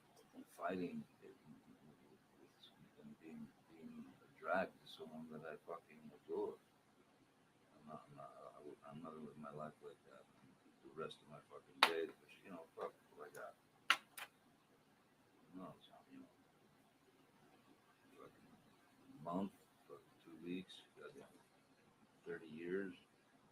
Fucking no, but life is short, precious.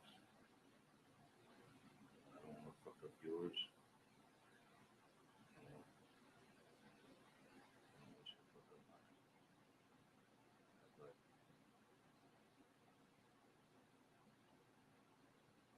I think more understanding from both of us.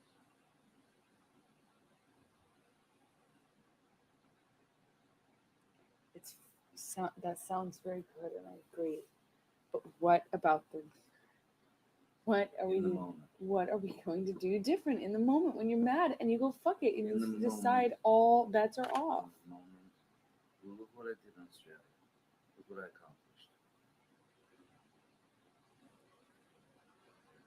I put the fucker away. I told myself every fucking day, no, it's gone. No, I'm fucking putting it away. Put him away. And by a list of the things that I feel that fuck you over or make you feel shitty or anything like that, I fucking, when we're in the moment, I remember it. I remember what I put on my list. I remember it. And I try to bring it down notches, many notches. I'll try, if we're heightened, to say, please, I don't want you to feel this. I don't want to feel this. I need to know what we need to do different. I need to It's know, got to be done with your mind and your heart. what do we do different if I have a problem? You Tell need me. to tell me how to tell you different if I'm hurting you. You need to let me be able to be mad. Sometimes you're gonna make me mad. I'm a human. I cannot live where it's like, Well, then it's the same thing goes for me. Then you're gonna have to allow me to get mad. yes, exactly. If Okay, I do but something get that makes mad you and then you mad, start fucking yelling. I don't have to start yelling. I think I start yelling once it gets fucking heightened. I've gotten a lot better about that. It's just I only start No. yelling when it's fucking hour 11 and we're really in it. I get better about that. Otherwise, we wouldn't have had 3 physical fights in the last month and a half. I was talking about the yelling. No, but Yeah.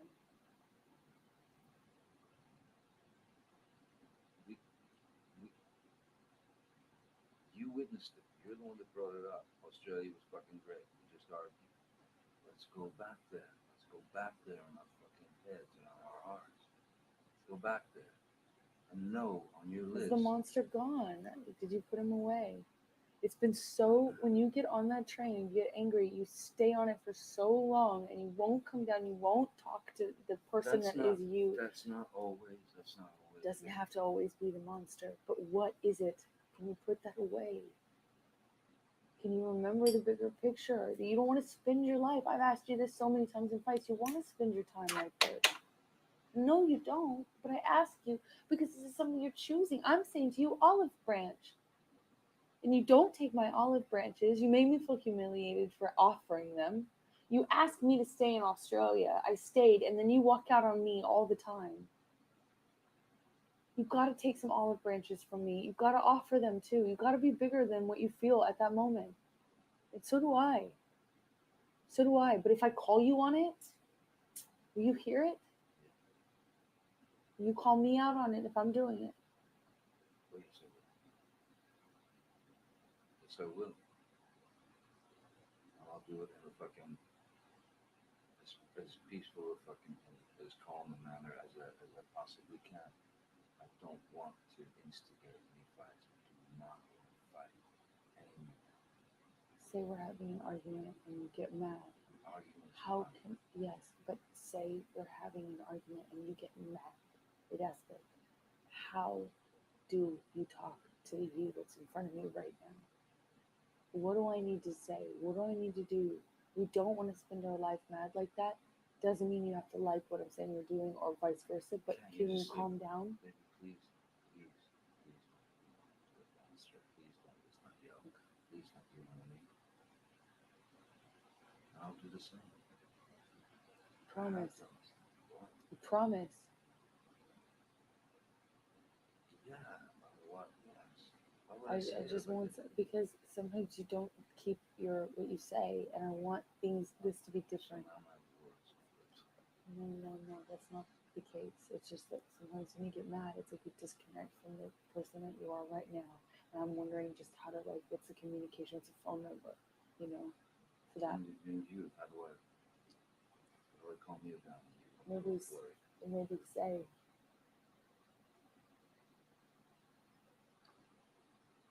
remind me, remember what we talked about. Calm down, baby, please calm down. Or The bigger picture. something that will remind me of this conversation, when I'm upset and I'm feeling like it's pointless,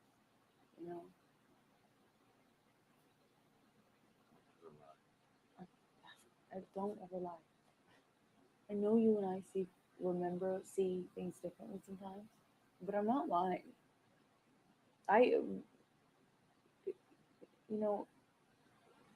For someone who, I know that's your deepest fear and that's why it comes up in fights and stuff, but you got a trust issue in general in life. I never fucked you over, and I'm not going to.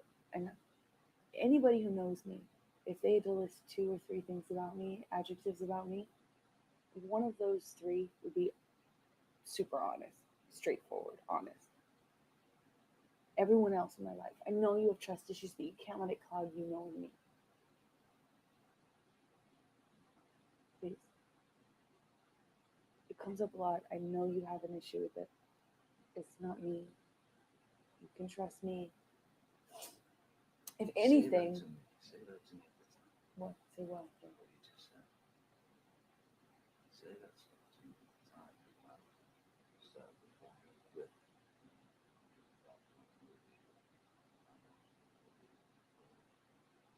I feel like I do, but I guess I should say it differently. Find another way. I'll pay attention to how I say it. Depends. Both pay attention. How we talk to each other. To respect each other. We're not going to do that all the time. Sometimes we're going to be shitty or whatever. But we make a promise to each other about the rings and the divorce. We promise each other.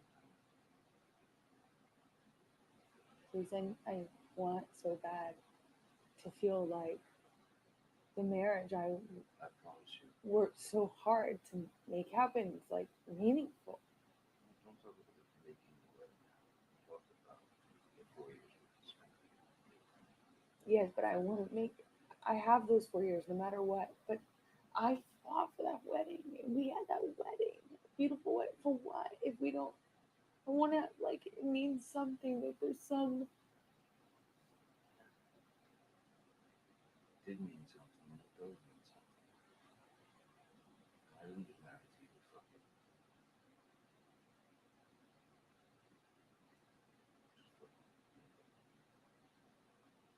17 more fights and it's fucking over with. We got married, I knew the fucking fights were going to stop, but I thought maybe it wouldn't recur. I wanted the security back. I freak out. And cannot make normal decisions, calm decisions, or ones from the heart where I'm thinking of you more than me when I feel like you're splitting on me all the time, when the marriage is on the rock. I make the same mistake about throwing our marriage around. I won't do it again. I'm not going to do it again. Okay? I'm not, I promise. But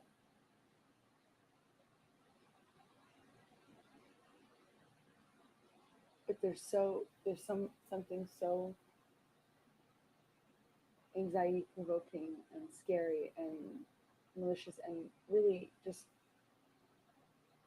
turns everything over when you split all the time. Please, if you really don't want to fight and you're not just trying to hurt me, which sometimes it is that, if you really, really, if you really love me and you do care about this, please find a good way to do it one that's respectful. You can tell me that you are. I need to know that we will be able to talk about it, because the problem I have is when we don't communicate. It comes into me, it builds up in me and becomes cancer in me. It got worse every day when we were back from Toronto. It got worse every single day. Not better, worse. Until we spoke about it. Until Whitney's birthday and we talked about it. Then it was okay. But I don't want to resent you.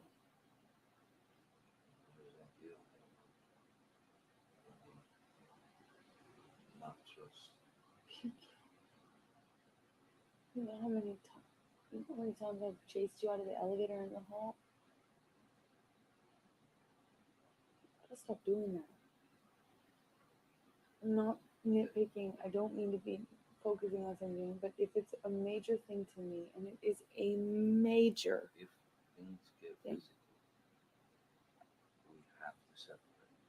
No doubt. Have to be apart from one another, whether it's for fucking an hour or 10 hours or fucking a day.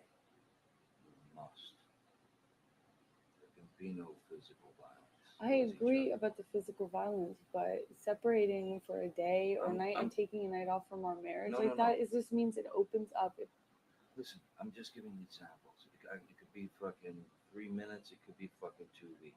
I'm just saying. But we need to agree on certain boundaries so we have boundaries again. We need to make agreements and hold each other accountable to them and ourselves accountable to them, which is why I'm even bringing this up. I'm not. You know what I mean? I'm not saying anything negative. I know. All I'm saying is we need to take whatever time we need. You need, I need, to kind of let things settle for a minute, so that we don't fucking kill each other or fucking worse, fucking really kill each other or break up or whatever. Just don't. I think that Help me, I'll help you.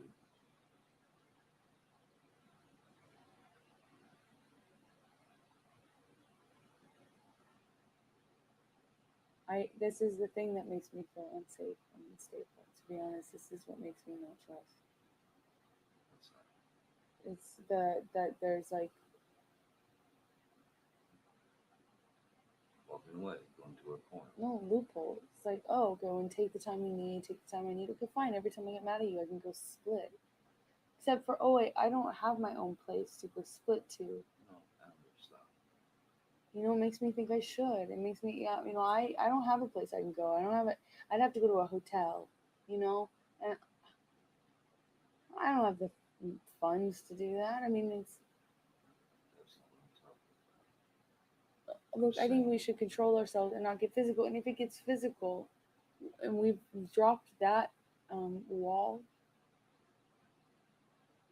then we're gonna drop the other ones. And it's gonna be like, you're to fucking split, or I'm gonna fucking split, and one of us isn't gonna come back. You may be right, but you can't predict the future once again. Here's what I'm saying. If the fight escalates to the point of where it's just insulting the both of us. Or if it gets to that physical fucking shit, violence, that's when we just say, look, let's go to our corners, man. You hang wherever you want, baby. I'm going in the office. I'm just gonna fucking sit there and try and de-jellify my fucking brain. And I'm not talking about me running out of the fucking house. I'm not talking about me, sprinting because I'm fucking recounting a coward or whatever. I'm talking about go to our corners. Go to my little office. You go. You can have the house. You can just take the house and wander wherever you want. I won't fucking come bother you. And if at a point you're feeling like better after 10 minutes, come knock on the door. I always do that. And please let me finish. So, And if in 10 minutes I'm feeling like, all right, I got the solution for this, or I know how to, we can, please, I'll come knock on your fucking door. I'll come find you. will you try? Huh? Will you try to not make it I just told an you. all-night thing? I wasn't done. Will you try and not make it a lifestyle? I mean, will you try and remind yourself that they can just be fights? We try and Absolutely. respect that it doesn't have to be an all-night thing. Absolutely. I mean, I don't want to go to bed mad, and we were I doing don't- really good with each other. We I don't- didn't for a long time. I don't want, I know, but we weren't insulting one another to the point of like, wow, like the way I insulted you in Toronto, the way you insulted me on the plane, or whatever. Let's not get to that point. That's nothing. That's bullshit. That's kindergarten shit. We don't fucking need to do that. What we can do is just try to be fucking calm and say, look, this is getting somewhere I don't like. Please, let's take an hour max. I'll go in and fucking write and try and figure it out, get it out, whatever. I'm just Okay. making suggestions Yeah. to try and fucking save us. Okay. We're gonna honor our promises. I cannot, nor can you. You don't deserve to be in a relationship that is walked away from all the time. You can't. I would never want you to do that. I never want you to be in that. You deserve better. So do I. You cannot be constantly, anytime I'm upset or mad or hurt, anything I fuck up, God, if I yell, if I fuck up ever, ditched. That's not marriage. Most people don't have 2-3 houses they can go to. It's always, I'm in your house, and you always split it. Listen, you can't be saying that. If that's what you feel that from you. You didn't get that from me. You never fucking said, this is my house and my house only. Kind of, but I know yesterday No, that's our fucking house. you always remind me that I got Rocky and Josh living there. I got Whitney living there. Don't. But you say it in fights. You use it in fights, and I'm sorry, but I feel like forget it. I just want. Don't think that I just want the security and the commitment from you that we have destroyed both of us. And I don't know if that matters to you, but personally, like if you need that, that's what I mean. But I do, and I can't promise you that I'll be perfect. I can't promise you I won't get physical again. God, I fucking sometimes get so mad I lose it. I can fucking promise you I'm gonna do everything to change. Promise you. I'm not gonna throw around divorce. I will not say divorce unless I really mean it. Unless it's it. And then I hope you leave me. I'm not going to, and me too. I will leave you. It's fair. I can't do it, you know? And I think, honestly, if we hold each other accountable to that, it's fair. That's what I said earlier. Look, if we get to that point where it's like, this is It's a line we don't cross. fucking much. Let's, we fucking, man, shake hands and walk away. Yes, but you don't do it until you mean it. That's my point. Trust me, I'm not going to do it unless I leave. Promise. If I say it, I will be leaving. If you say it, fuck out or whatever. Promise. Yeah. That ring does not come off. Unless I say the word or unless you say the word. Well, or you just take the ring off. That'll be the same. That's what I'm saying. Is, I don't think our marriage should be something you surround. In fact, if you want a fucking divorce, you're gonna tell me, not in a fight. Let's be honest.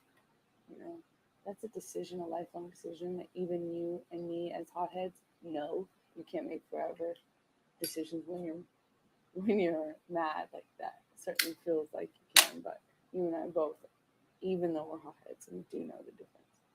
However, I don't think it's something we should ever say to each other in a fight ever. And if you promise me, and I promise you, and we need that. We need to hold each other accountable again. I want to feel safe. I have nothing to cling on to. You didn't come home last night. I feel like I have nothing to cling on to. There's a semblance of marriage or commitment or stability. And if I can just get up and walk away and spend the night somewhere else,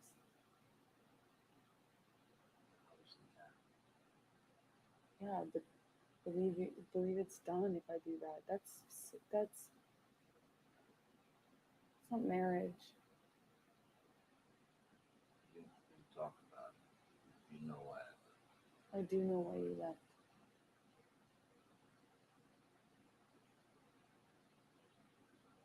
I'm saying now that I won't do the same thing. That I will not do that. I will not fucking leave until some rational decision is made. If it's the end, it's the end. If it's fucking gonna keep going, we'll keep going. But promise.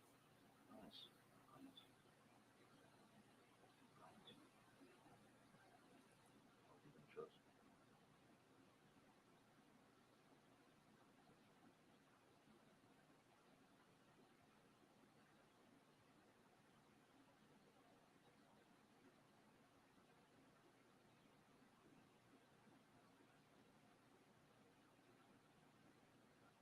I don't want my marriage.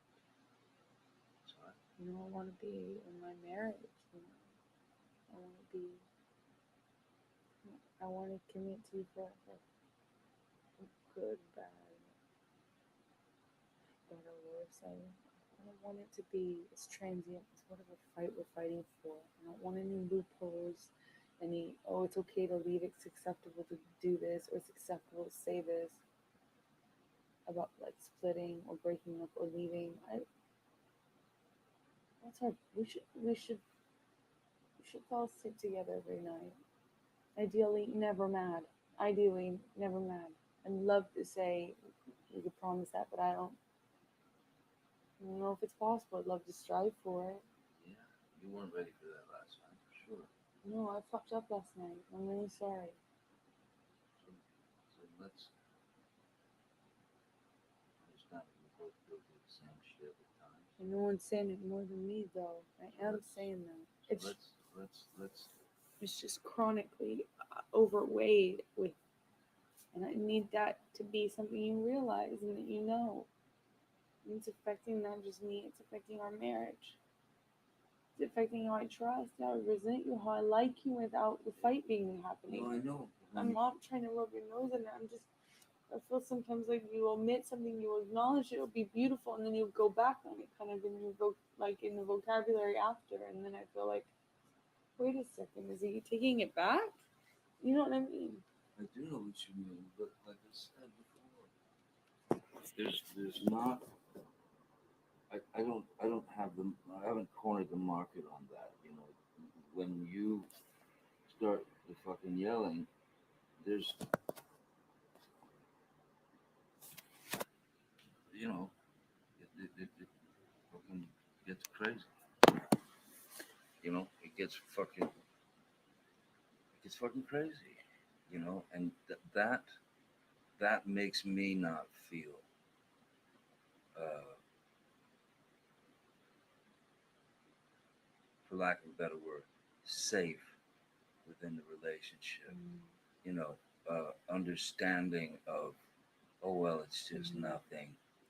Because if it keeps going, if it's always sort of there, then you know, I worry. Yeah, I fucking worry about the marriage. I worry, how much longer can I deal with this? How much longer can she deal with this? Fuck. Mm-hmm. So I've had the same trust issues. I've had the same disappointments. I've had the same, you know, maybe not to the degree you have. I'm assuming so, but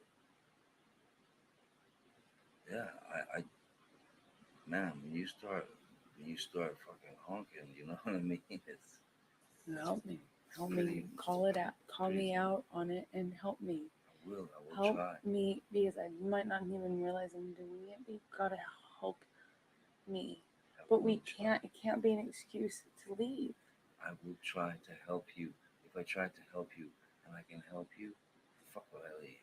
If I try to help you and I can't help you, say, baby, you're taking an hour. I'm in my fucking office. It's, yes. Yes. If you want to talk, you want to come get me. Otherwise, I'll come check on you in an hour. That would be really helpful. All right? And I promise you I'll leave you alone for that hour. I promise you I'm not going to freak out. I just want you to have your time to be able to calm down, or my time to be able to calm down. But it really helps if you give it time. If it's not just, Say even now. if you just say it will, in like, I promise we'll resume this. I just need to know that we will talk about it. Otherwise, I'm dealing with cancer. I'm dealing with something that just festers and it gets worse and worse. So you have to realize that, in that kind of situation, a few minutes is fine. But then after a certain point, it becomes way worse. And I become way harder to reason, to rationalize with. I become, it's that Kipper can tell you. He says he's the same way. That's how I work. And you work a very different way. We need to meet in the middle,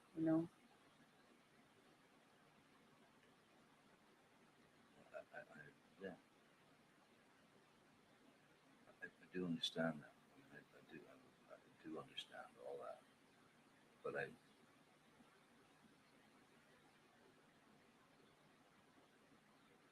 I also want you to understand that,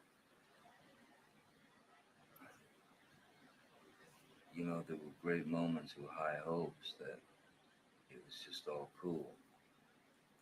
And then, you know, whatever happens, this happens, that happens. Fucking, we have a spat or a fight or a fucking blowout. I just want you to know that the way you're feeling about being unsure of us, of the marriage, of this, whether you can trust me to be this, or whether you can, you know, whether I can do the same. I feel very much the same. At least you have the added luxury that you take for granted. No offense, you do. That you have the added luxury of knowing that I'm there and that I mean it forever, and that because I show up. I'm knocking. I'm the one who asks to calm down. I'm the one that comes to get you on the plane. I'm the one that comes and knocks at the bathroom door. I'm the one that comes into the house that you've run away to. I'm the one that comes to you and says, oh, this isn't worth it. Let's fight for this marriage or whatever. You have an added luxury that you just are taking for granted in such a big way. You don't know how much that means. If I ran from you the way I used to before the marriage, we would not be together. When I used to run away, when you would, whatever, when I felt like it was justified, how many times we almost break up? How terrible was that? How terrible was it for you? We would not be together if I did that. And you take for granted that I show up and that I fight for us and that I am the one to come over. I'm the one that comes out into the hall. I am the one. I have a hothead just like you, but what a luxury you have. If you take that for granted, what a luxury. I'd do anything to have that feeling. If at least in the back of my mind, I know that you had showed up, that you fought for me, that you cared enough to. Here's that what you're missing in that little, paragraph. What you're missing is you're the one who comes and gets me. You're the one who comes and says you're sorry. That you're the one that comes and tries to calm me down. You're the one. But why am I riled up? We're both riled up. No. It's not like every time I've done something to you in a vacuum, baby. That's what you don't get. I don't doubt you're riled up, but I'm riled up too. And I said this to you on the couch. I've said this to you before. We both have. It's subjective. You have your reasons. I have my reasons for every action. There is something that caused it, and I have the same thing. But I'm mad in the same way. What caused it could be so irrational and so far-fetched and so minute. That's what I say to you every time that you want to have a big fight. Every time I go, this could be something small. Why wasn't this just an argument? Baby, why wasn't this just an argument? Yes, so you're right. Sometimes it could be very small. Sometimes it's not. Either way, it doesn't negate what I'm saying to you. What a gift. Like, I would do anything to trade places with you. You talk about insecurity in the relationship and trust. But you talk about trust. But you talk about trust and like you feel the same way. You don't feel this. You couldn't, because the difference is you at least have the knowledge in the back of your head that you can fall back on, that I showed up, that I fought for you, that I checked on you, that I came to get you, that I said I love you, that I saved the marriage. If it were up to you and I treated you the way you treated me, we would not be together. Let's face it. It's because I fucking fight for this. It's because I come over. And last time I didn't, which is what I should always do. And I am learning my fucking lesson. It's just when you walk, fucking let you walk. And that time, I can't tell you how done I was. It was like this time in Toronto. I was looking for apartments. I was preparing to tell my parents. I was done. And you called me and you were like, well, I'm about to go out of town or whatever. And it ended up like that, whatever. I told you I wasn't ready to see you because it had gotten so much worse that I was basically calling. I was like, I just need to change my life. And my life is different. I am no longer with this person and I'm now single. I need to, get my shit together, find an apartment, do all this stuff. It got so much worse. And honestly, if that happens one more time, we will break up. I know it. I know we won't survive it. That was so severe. The damage was so severe. When you spent a week here, you said, I'm going to go away for a day. You wrote me a note. I left it on the kitchen counter. And you said, I just need to clear my head for a night, maybe 2. I didn't hear from you for 6. No, this is here. You came here. I stayed downtown. You were gone for 6-7 days. And then I didn't even let you spend the night in the house. Remember, you came over, you talked. I wasn't even ready. No, you know how long it took me to take down those walls that I built up? It took forever to build those. It took me so long to trust you, even a little bit again. I resented you so much. The damage was very deep. And I know that if I let that happen again, I in my heart, I know we wouldn't survive it. So you walk out and I have one option. That's why I come to you. If I let it go, like I did last time, which is what I should do, because if you're willing to walk out, you should be walking out. But I let it go, and it was a fucking week. And it took... and I'll never get some of that back. I'll never have that trust quite the same way. You left me a note saying I'm going to be gone for a night. We didn't speak for a week. I didn't even hear from you. You didn't check on me, nothing. So you thought we were broke up? Oh yeah, I was preparing to have that conversation with you and be done. Oh, so you just said you were single. No, I was preparing myself to think that way. You know, take care of my own life, get my own, apartment. That's not. So I hope it doesn't get to that. no, of course, but I'm just saying when I didn't fight for it, when I let it go, it's devastating. Devastating on my heart, my soul, on the trust. I can't do it again. You probably wouldn't want me to do it again. At least you have in the back of your mind that I come and I show up. I fight. I come. I don't have that. I don't take that for granted, by the way. I don't always know that you'll come. I don't always know that you'll be knocking. I don't always know that you want to talk.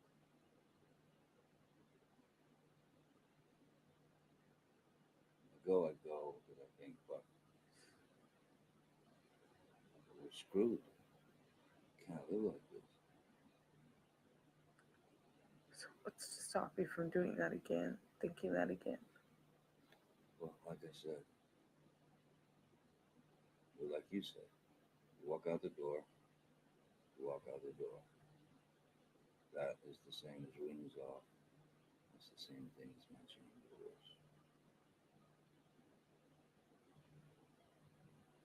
There's no talking unless we just want to try to be civil with one another. That's fucking people who are married. I hate to talk like I hate even saying that shit. But yeah, if I walk out again, I'm walking out. And I'll know that and you'll know that. You do that, same deal.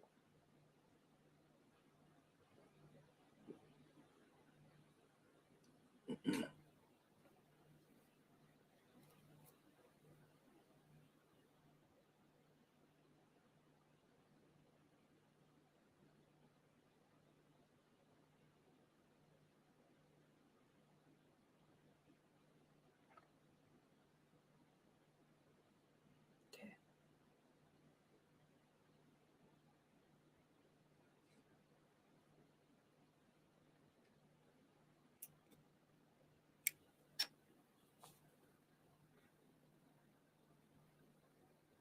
Love you more than the rest of you.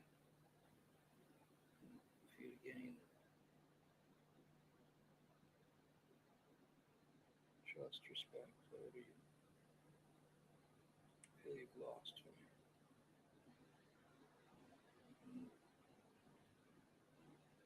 I hope you can't. As we've done.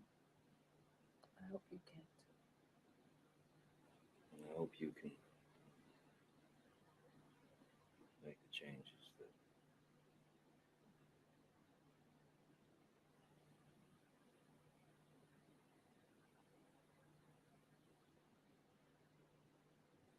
fuck with me.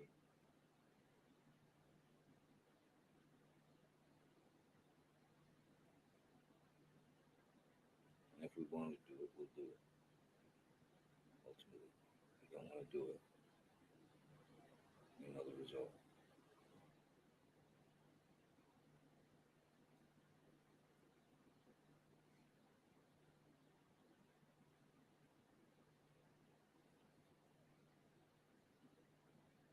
Because we're definitely at the end of any of that shit. All the anger at each other. We're definitely at the end of that kind of shit. I don't know. Can you let it go? Can you let go of some of these fights?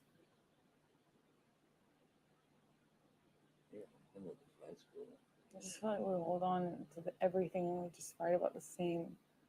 You know, my mom said, I don't think either of us are forgiving each other.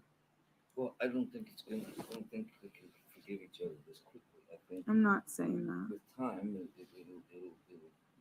it'll lessen. But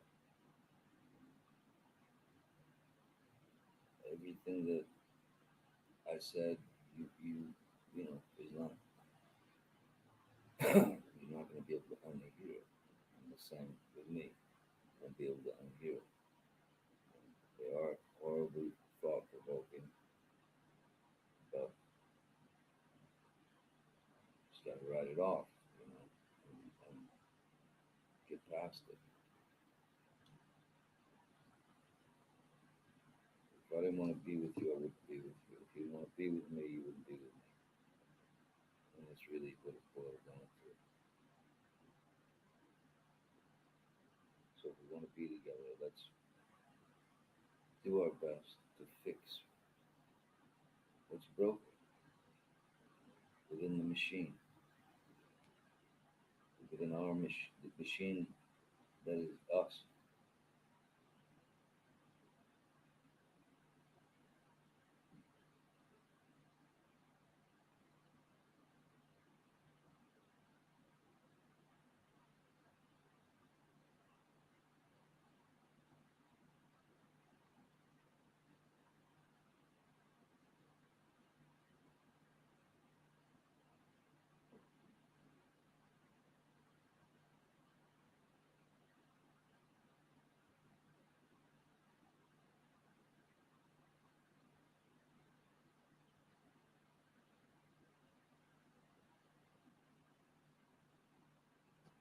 That's why I came. That's why I came. I'm still married to you.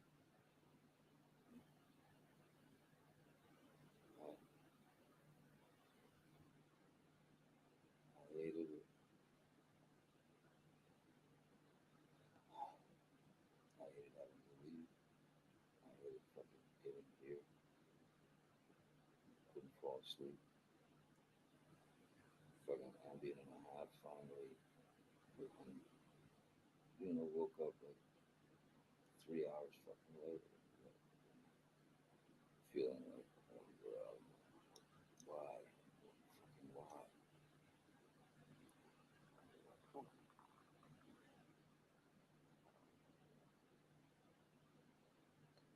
Hope this is important enough for you to fight. It is important for me to fight for. Uh-huh. Well, why do you say that? Because I know I can't do it alone. I woke up first thing and called you. Told you last night I just feel so foolish, you know? And I understand part of it, but I also see like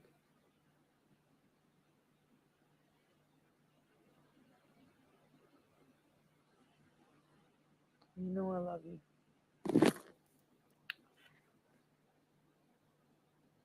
I know I got my fuck ups and my issues. At least you know I love you. You know I love you more. Me. You know. At least you know that. You do know that. That I love you more than me. That I love you. More than yourself? Yeah. You don't debase yourself and embarrass yourself like that for you. It's because you're worried about protecting yourself. I don't think you debased yourself in any way, but it's very brave. It's a very... Your feet are swollen. I don't know what? Your ankles are swollen. Yeah, You took your morning meds? but my swells. What? My swelling. Not swelling?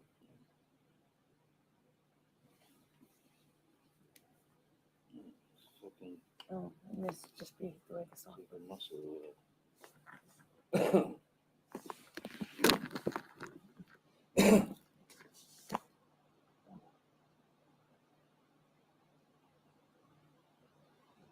I love your time.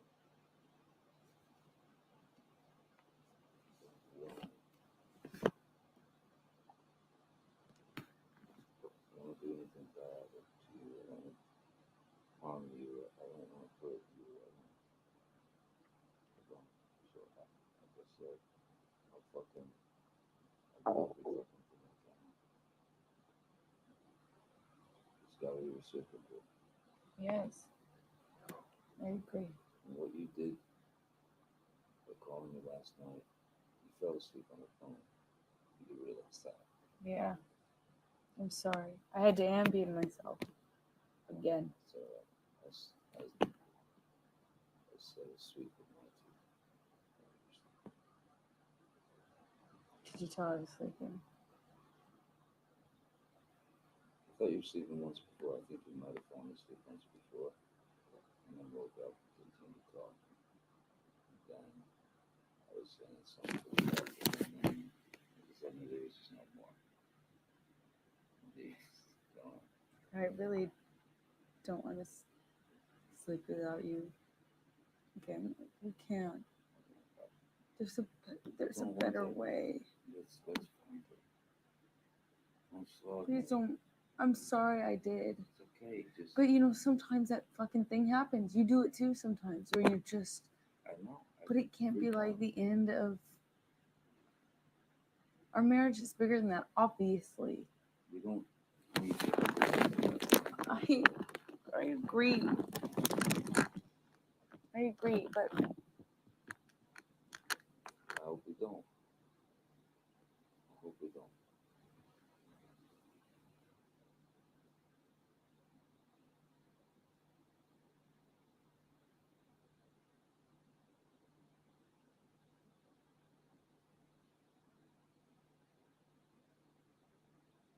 I love you. I want you to be my wife.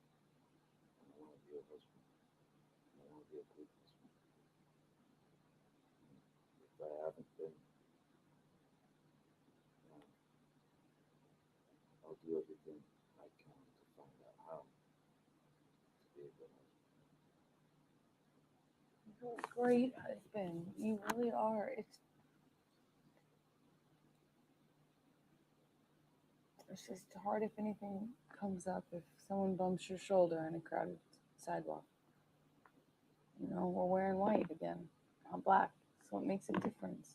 It's a big deal if there's a bump. And it's hard. I love you, and I know we can be so good. Amazing. And I'm here trying to move forward, forgive each other. Listen, We have to I know forgive we each had our other. fights today to try to settle whatever the fuck, all this scrambled, crazy shit that one thing reminds you of another, and you find yourself going back into some other fight. It's all scrambled. It's all fucking jumbled. It's like white noise. It's all moving around the little thing. I'm glad that we got to a point where we were shitty with each other. I'm glad we got to a point where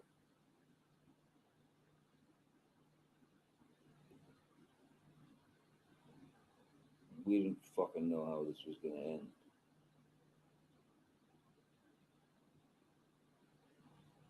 But I'm telling you, by coming here today,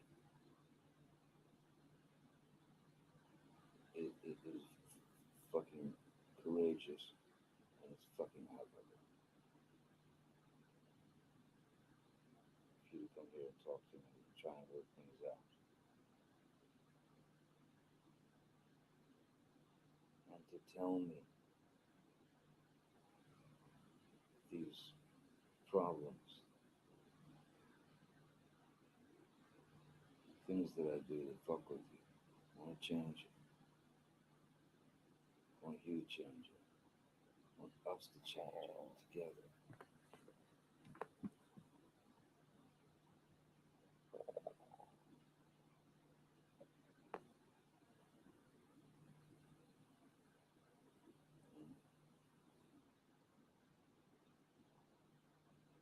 Thank you for sitting through and actually having a conversation with me. I did not expect that. But I'm really proud of you for not running away, walking away, or what. I'm proud of you for that. It means that we can actually hash out these things. Some things have to be said, and maybe left, and maybe left. Left behind. No, we'll never forget a lot of things, but we can forgive. We really do need to. We need to we really need to. My mom was right. There's absolutely, it's just adding weight that we're just carrying around those stones. My mom is right. I know she is. She's right. She's right on the fucking money. She's on it.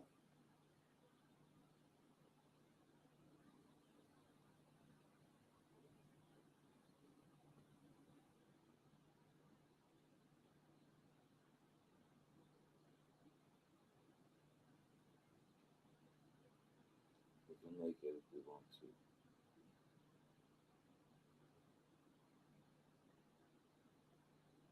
We can get through this shit if we want to.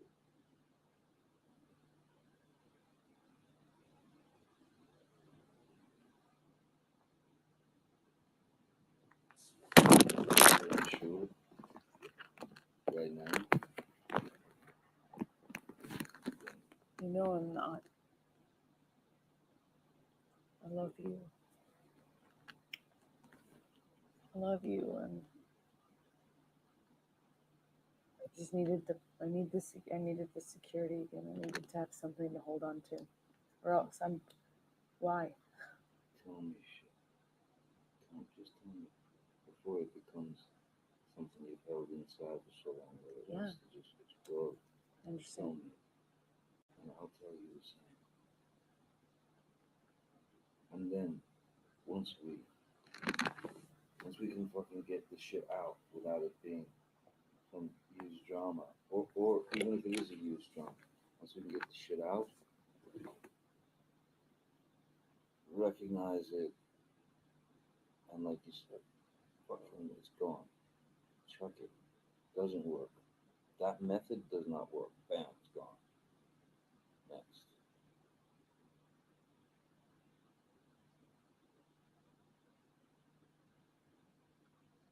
Fuck that. I'd fucking die if I start. And it kills me that the possibility that you would think that I take so much for granted, or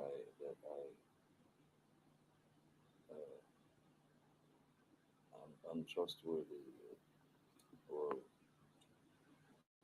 a bad husband, or No, I didn't say you were untrustworthy. no, I'm just saying it's and I said what I needed to say. I'm not gonna. I won't. I'm not asking you to elaborate on anything I'm saying. Okay. All I'm saying is I would fucking die if I knew that was how you thought it.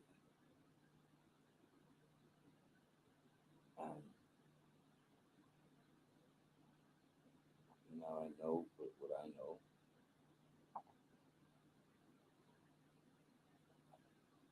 And I'll fucking do my best to get it together so that I don't fuck with you and you don't fuck with me. And we're a couple again. And we're friends again.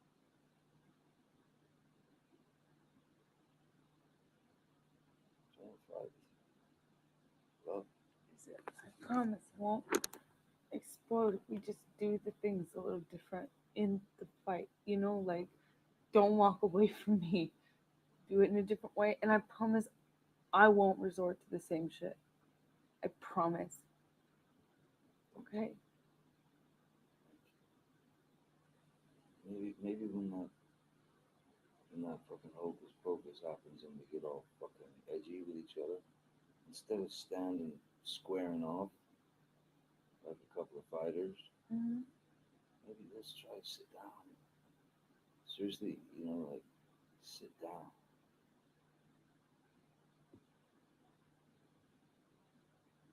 Even if we say, hey, listen, we're fighting like bastards. Let's sit down and have a glass of wine and talk through this.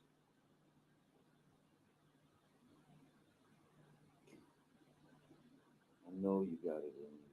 I know you got it in you. And I know that I have it in me.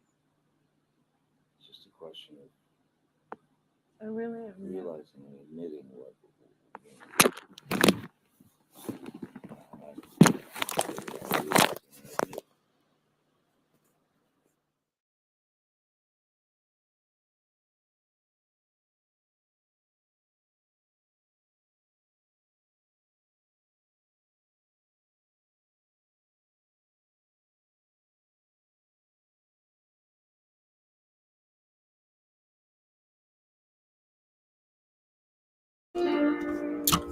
Okay, ladies and gentlemen, that was the 4 hours audio. That's the end of it. Johnny Depp, how did you do it? How did you do it? All right, stay tuned for some more of my commentary. Narc, sociopath, abuse, clarity. I'll be having some more commentary coming up, and I will also be doing some more of this Johnny Depp too. So stay tuned, and thank you for everybody for being here.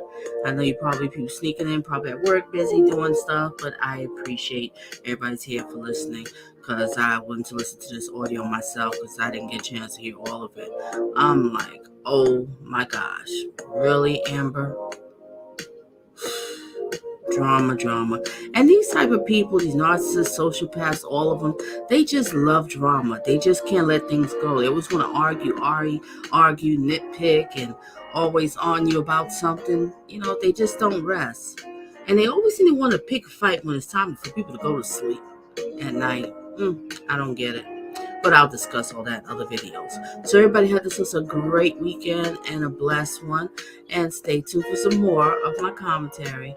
Bye, Donna. And share your thoughts and opinions in the comment section.